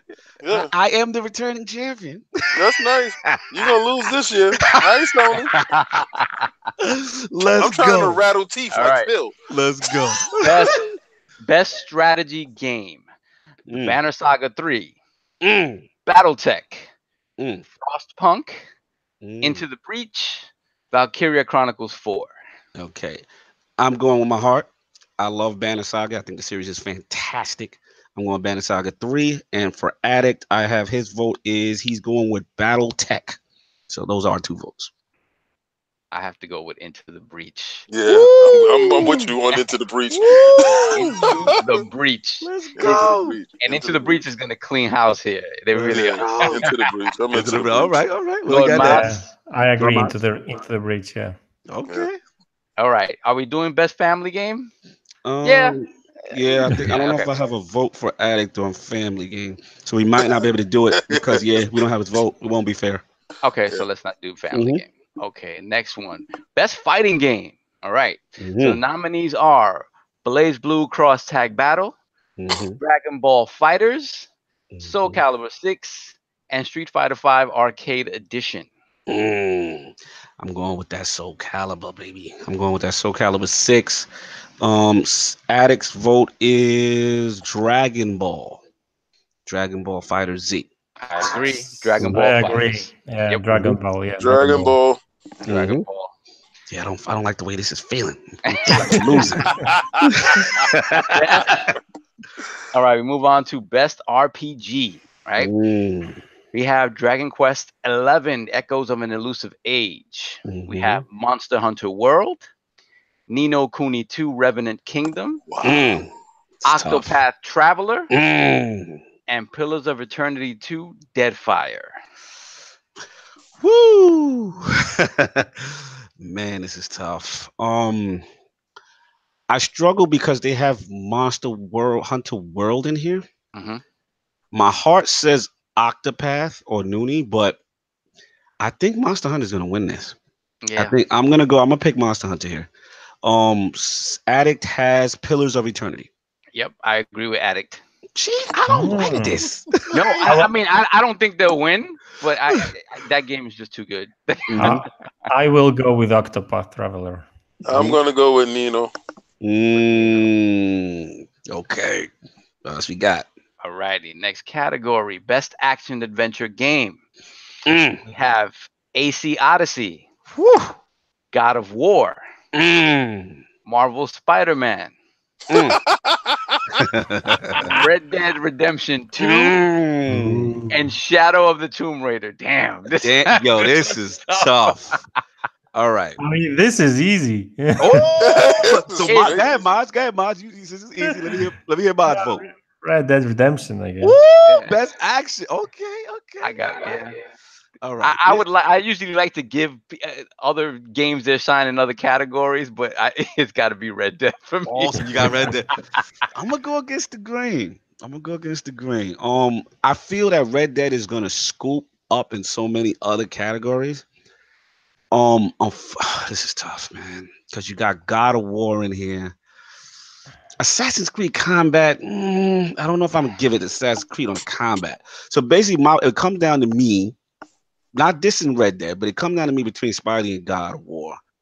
And I think you kind of got to give it to God of War on combat, like action adventure, combining combat with. Oh, but they say with traversal, and Spider-Man got traversal and puzzles. But this is tough. The Spider-Man traversals. I mean, that just wins. I'm gonna keep it a buck. I think this is the only category Spider-Man has a shot at winning. I know King gonna be mad with me, but I think I'm gonna go with Spidey on this one. Yeah. This is where I think Spidey comes through.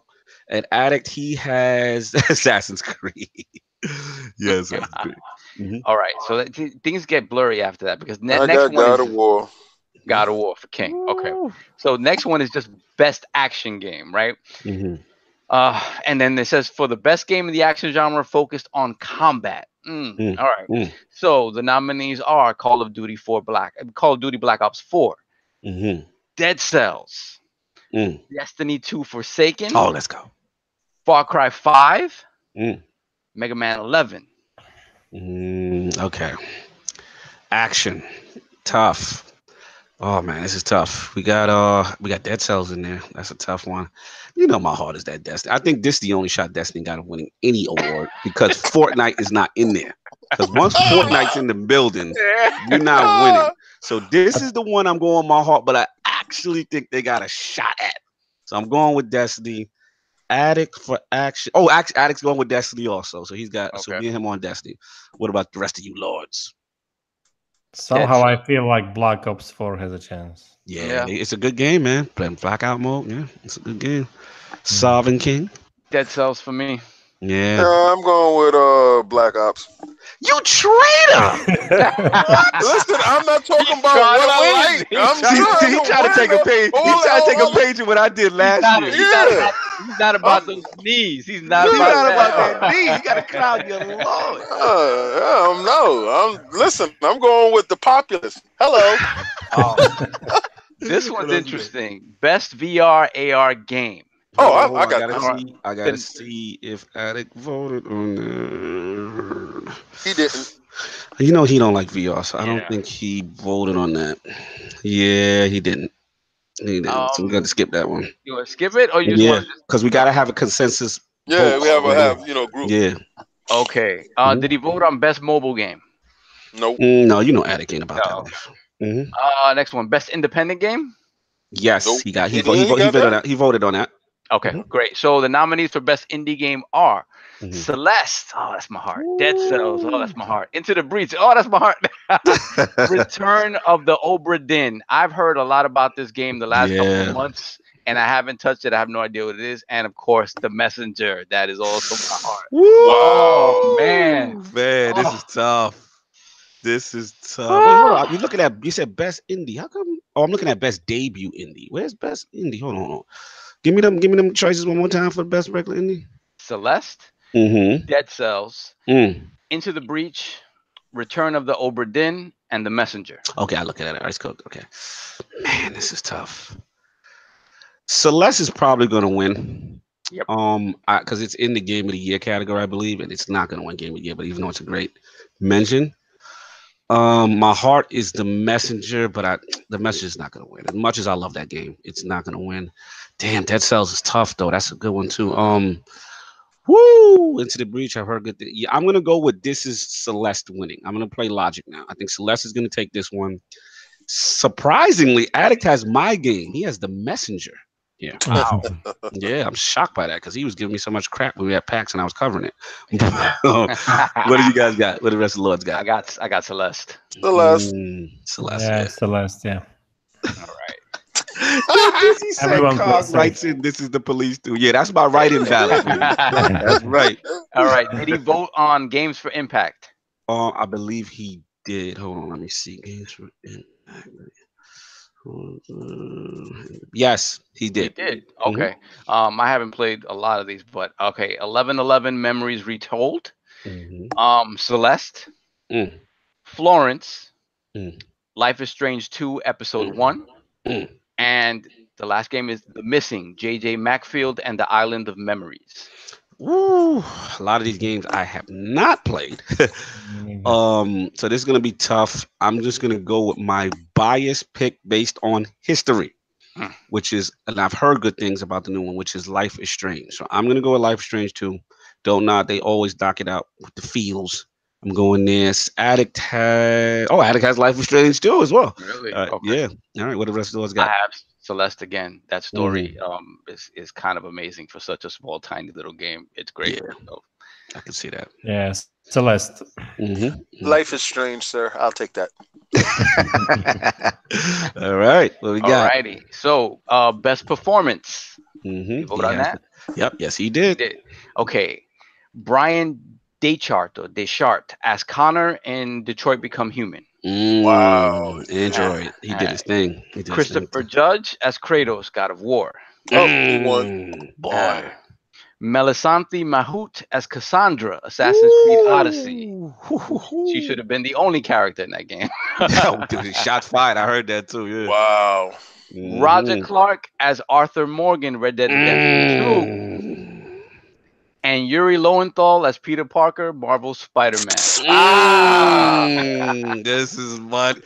First of all, everybody could win this. Really?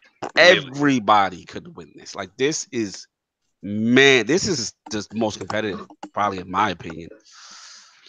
All right, let's see. Let's do process of elimination. I love Detroit, but my man ain't gonna win. They're not gonna give it to him. Now here's where it get interesting. Yuri did his thing in Peter Parker, but I think it comes down to the final three. I think God of War, dude, you know how he get down, but then he kind of limited with his boys. So I don't know. I'm gonna probably go between Roger Clark as Arthur Morgan. Now I heard amazing things about Cassandra in Assassin's Creed. It's down to these two. The popular pick is definitely Arthur Morgan. There's no doubt. If Assassin's Creed is gonna win anything, I think this is the shot. Yeah. I'm gonna go with Cassandra. I'm gonna go with Homegirl. I think Red Dead's gonna do its thing. And remember, it's not only voice acting; it's the motion and performance capture as well. So when you talk about Kratos, like there was a lot of emotional, quiet moments. Yeah, he was just buoying it up, and right. I can't give him performance on that. Arthur Morgan could win this. Like, it's no doubt. Yeah. Like, Arthur Morgan's one of the best characters. It's tough. I might regret this. It's probably going to be Arthur Morgan, but I'm going to go with Cassandra because, again, from everything I've seen and from from people I trust on that game, they said her performance is outstanding. I saw some stuff from Addict when I was watching that I was like, yeah. So I'm going there. Addict has Red Dead. He has Arthur Morgan. That's his choice. I have Arthur Morgan as well. Yeah, okay. Arthur Morgan. Yeah, I'll go with Red Dead as well. Boy. Okay. Yeah, boy. Okay, Red Dead. Right. Okay. What we got? Boy, I'm going with God of War. Boy. You know, Arthur Morgan probably says "boy" a lot more than Kratos does. Yeah. All right. So, did he do best audio design? Best audio, I believe I saw it. Yes, he did. He did. Oh, great, beautiful. Okay. So the nominees are. God, y'all dragging out my daughter's birthday, man. I'm sorry, man. We covered. This is it. This is the last. This is the last. We're the last category. Call of Duty Black Ops 4.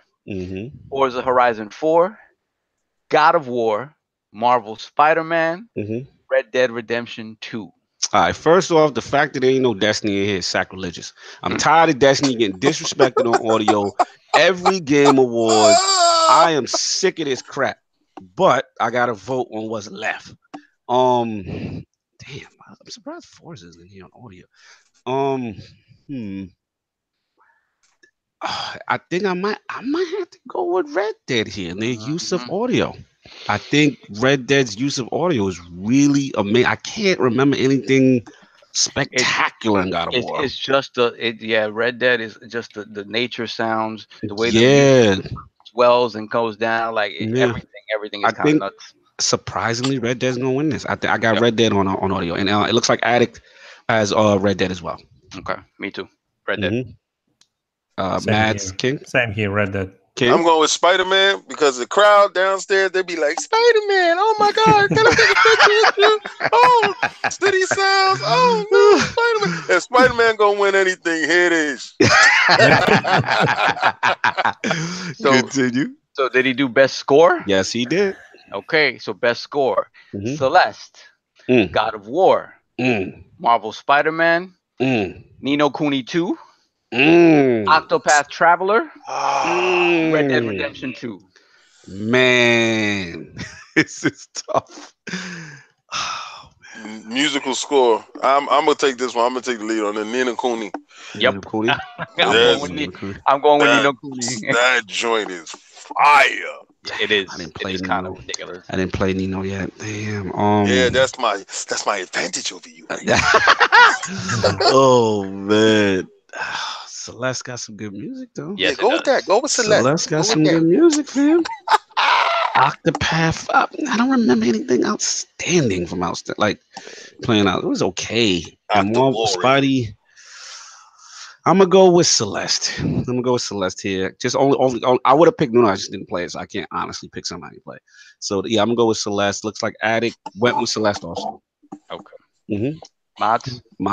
Nina Kuni. Oh, my man. That's it. All right, let's go. Speed through. Best art direction.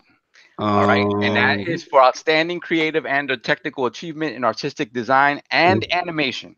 mhm, So the nominees are AC Odyssey, mhm, God of War, Octopath Traveler, Red Dead 2, Return of the Obra Dinn. Art direction. That's technical achievement in artistic design and animation.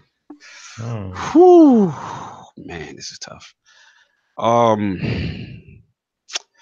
think it's got to go down to the heavyweights, man. I think it's got to go down to the God of War and the Red Dead. And artistic, I got to read that category one time. Creative and technical achievement in artistic design and animation. Animation in God of War is pretty tough, man. Yeah. Pretty tight. This is tough, man. This is really a pick'em. It's really what you view as beautiful, Right. I might go with God of War only because it read the animations are slow. They're slow. They're realistic in a way that no one else does. Yeah, I know. Because but God of War is more flashy and stuff. So. Yeah. God of War is more popping. Like it's a more poppy kind of a game. So I'm gonna go God of War here, but I can see this going in. Addict has Assassin's Creed, by the way. Okay. I have Red Dead. I think the hardest thing to do is mimic reality. So I think I'll go with God of War. Jay Fonz is a savage. Just a big hit. Pick Red Dead Redemption for easy wins. God of War. Oh All right. my God. Good God of War. God of War. Okay. All right. Next category: best narrative. And that goes. Let me see. We have Detroit Become Human. We have God of War. We have Life is Strange Episode 2. Life is Strange 2 Episode 1. Sorry. Marvel Spider-Man. Red Dead Redemption 2. Oh, Damn it, man. Now, I feel sad for Detroit because technically this is the category it should be winning. But yeah, man. It's gonna come down to Red Dead on this, bro. I think it's gonna have to because Red Dead's just doing such too much. mature. It's just doing too much. It's a mature level story. You know, yeah. I might have to go with Red Dead on this. Surprisingly, Addict has Detroit. I'm shocked. Wow. Mhm. Okay. Mhm. I'm going with Red Dead. I'm nowhere near finishing that game, but I heard amazing things about the ending. So generally, that speaks. Yeah, I gotta go with Red Dead here. So yeah, I'll go with Red Dead as well. Okay, I'm cool. down with Matt's Red Dead, baby. All right, all right. did he do game direction? I don't see it. I don't see it. No, yes, he did. He did. Yes, he did. Okay. All Damn right, you, Addict. Man, He's- the day The that best you game are supposed to direction. just pick small stuff, this He guy gotta gonna bother look you. the We gotta full bother gamut. you even when he's not here. All right. Best game direction. A Way Out. King's gonna have a chuckle about that one. A Way Out. I wouldn't know. Detroit Never become- finished it. I Yeah, don't know the direction Saul it took a went. way out and finishing it. Yeah. Detroit Become Human. Mhm. God of War. Marvel Spider-Man and Red Dead Redemption 2. All right. Tough. Game direction. What does that mean though? What are they saying? They're saying It said awarded to a game studio for outstanding creative vision and innovation in game direction and design. Damn innovation in it. game That design. has to be Red Dead. I'm down with Red Dead. Yes, probably gonna be Red Dead here. I'm gonna vote with my heart though, because I'm a Detroit sucker, and I think Detroit got to win something, but I probably not. But yeah, I'm going Detroit here. Addict's going with what's up? Yeah, what's that going with? Addict's going with A Way Out. I agree. I Ooh. agree. It's something. A Way Out is just unique. It's just very unique. I wouldn't know. I didn't finish it. I'll go with Detroit Become Human. Ooh, that's right, man. Give me one vote. All right. Best Yeah. ongoing game. Did he do King, that? King voted. Yeah, he yeah. did. Red What he Dead. vote? Oh, Red Dead. Dead. Okay. Yeah, Red Dead. Oh, King trying to win. He ain't playing politics. Best, best ongoing game. Yep, What he about got that too. Yeah, mhm. Okay, so nominees: Destiny 2, Forsaken, Mm. Fortnite, Oh shit. No Man's We can just mail this one in. Yeah, No Man's Sky, Overwatch, and Rainbow Six Siege. All right. No. I can't go. My heart Fortnite. says Forsaken. Forsaken's not winning. Fortnite's winning this in the landslide. It's not Fortnite, even yeah. close. I feel Addict though. He's got Siege. Siege is And Siege should win. Siege is the game that should win, but Right. Fortnite's gonna win. But I think I see where he's going. yeah, I agree. Fortnite is gonna win. Mhm. Sadly. But- Sadly. Mhm. And okay, are we missing anybody on this one? Matt, did you vote? No, I said Fortnite. Okay, Fortnite. cool. Mhm. He said, I ain't missed. Okay, Fortnite. King Fortnite. Okay, We final got- category: Game of the Year. Woo! The nominees are Assassin's Creed Odyssey, Mm. Celeste. I like Celeste being there. That's dope. God of War, Mm. Marvel Spider-Man, Monster Hunter World. I'm feeling to be there too, and Mm. Red Dead Redemption 2. Let's go. You know my vote. Listen, Yeah. right now you think I'm gonna put up Spidey? I'm gonna vote with my heart. I lost last year by voting with my heart, and I'm gonna vote with what everybody gave me the most flack that I've got on Twitter, like the most Go hate. for it, King. What you God voting of War, boy. with? I'm going with the boy for You the going with win. the boy? For the win. For the win. You going with the boy for the win. It's not a bad choice, man. I'm gonna just say off top, sorry, Celeste not winning this. Spidey not winning this. Monster Hunter World not winning. It's just down to the heavyweights. It's just the heavyweight battle right now. It's gonna be Red Dead. Red Dead just came through like a whirlwind, man. It just came through like a whirlwind, and With Red Dead, I'm voting with Red my Dead. heart, but I think it could be God of War just because with Red Dead, Mm. people have overall more negative things to say about it Mhm. than God of War. I think it could be God of War, but I'm still voting with my heart, Red Dead. I just didn't think it would sneak through the back door and just generate. I thought it would be too late in the cycle that God of War had it dominated, but Yeah. that's just me. Addict has. Oh my God! Addict has Assassin's Creed. Yeah, he was talking He's about that. riding, baby. I He love is- that about him. He is I love riding. that. That's why he don't win.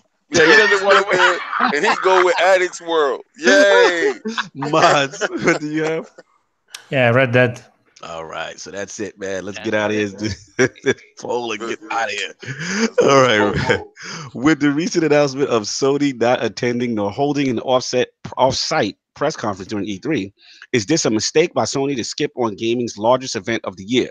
The choices are A, yes, Sony skipping E3 is a promotional misstep and breeds arrogance. B, no, E3 is overrated and Sony can gear up for PS5 as the market leader. Or C, I don't care. Ghost of Tsushima Flute Man is the real loser here. That is the question. Those are the choices. Please back to ILP vote when it goes up. Lord Madz Gaming, an absolute pleasure to have you in the realm of the Lords. Great perspective from overseas. We learned a lot, especially how you got those systems. That was quite humorous. Where can the people find you and what do you have going on? Is he still existing? Oh, his mic is muted. His mic is muted. His mic is muted. He's so excited. He muted his mic. Madz, can you hear us?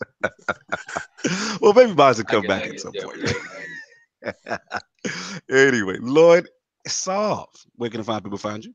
Well, they can find me under a palm tree this coming week, chilling out. But you can find me on Twitter, LordSovILP, and PSN, Xbox Live.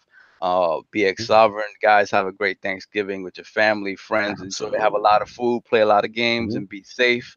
Lord Madz, thank you for coming through. It's always great to get perspectives on gamers from around the world because everybody's experience is so different, and it's just amazing that we always come back to the same thing. That we always circle back to the same thing, and that's fantastic. So thank you so much for being here. No doubt. Oh, Lord Madz is back, man. Like, absolute pleasure to have you in the room, man. Where can the people find you? What do you have going on, sir? Well, YouTube, obviously, Madz Gaming. So check that on YouTube. I mean, I mostly focus on more technical side of things, obviously. So if you into specs and 4K gaming, well, check my channel out. Next Gen Madz.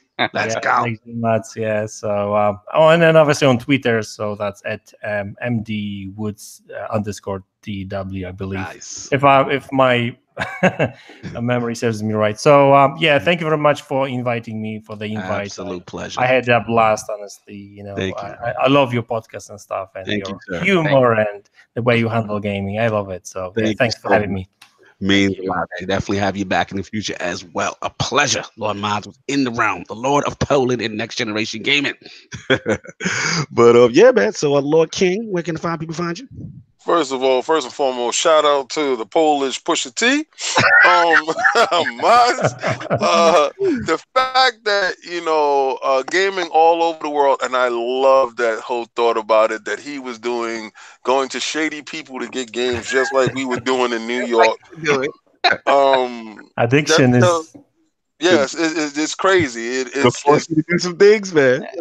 It's universal. Everybody's experiences, and that goes to show you again. And I'm gonna keep saying it every time we have a new guest from a different place, and they're doing the same thing that you're doing. You're not different than the person next to you. You have the same love affair, and it's this gaming thing that keeps us bonded and tied to each other. So the infighting about what system is better is stupid. Because it boils down to gaming. All right. So you can find me on Instagram, Twitter, the Facebook community. I'm in there retweeting most of Cognito's busy business. And we're posting pictures, and you're gonna catch me at medieval times. Oh, you can catch me with like Microsoft gearing up for E3. Oh my God! But you Sony dudes, I'm gonna have y'all sit in the corner and watch us play, watch us dance. Lord Petty. No, man. Lord Cognito here, man. Absolute pleasure that Lord Madz came through. And Lord Alec, you were definitely missed, so we can hopefully get him back in the realm next Sunday. Not really. It was a lit show. Oh my God. There were hardly any interruptions, man. I'm not gonna do that to Lord Alec today. Salute to Alec, man. You definitely missed by me. Love you, Alec. Love to miss you. Thank you for coming through. You already know the audio is going to be up later. Please hit that like and subscribe to all the outlets. You know the audio Kaibatsu shall be coming Spotify, iTunes, SoundCloud, Google Play. The links will be in the description. All that helps us out big time. Shout out to Lord Sonaldo and the stream team. We got a review coming up. And also our guy, Lord Potentially Perfect. She'll be having an article dropping soon. And I can't say any website names just yet because Dizzy's going to kill me. So we got some things cooking, man. We got some things popping, and we definitely appreciate the support. Also, our young blood, Lord MJ, got things cooking as well. Please make sure you still sign up ILP Smash Brothers giveaway and that ILP Patreon. We got a lot of giveaway things to give out to you guys, but Sov cannot do it unless you grease his palms and get in the Patreon. That's right. Let's go. Exactly. Flashpoint number 40 with my man Ebontis is up. This was a banger. Y'all. We got the legendary Rick Cactus HD. He was in the building. We had a special time on Saturday talking everything about Bungie fighting back against Activision. All the latest with the Black Armory DLC. Please check that out. That is already up on the ILP YouTube channel. And I know King's got combat talk cooking. I see Errol Spence and some people talking, so I know he's counting down the havoc. I was hyped when I saw whatever B Money was showing me. So yeah, I know that's covered. If anybody's got anything else, good. Everybody enjoy your Sunday. We out of here. Peace.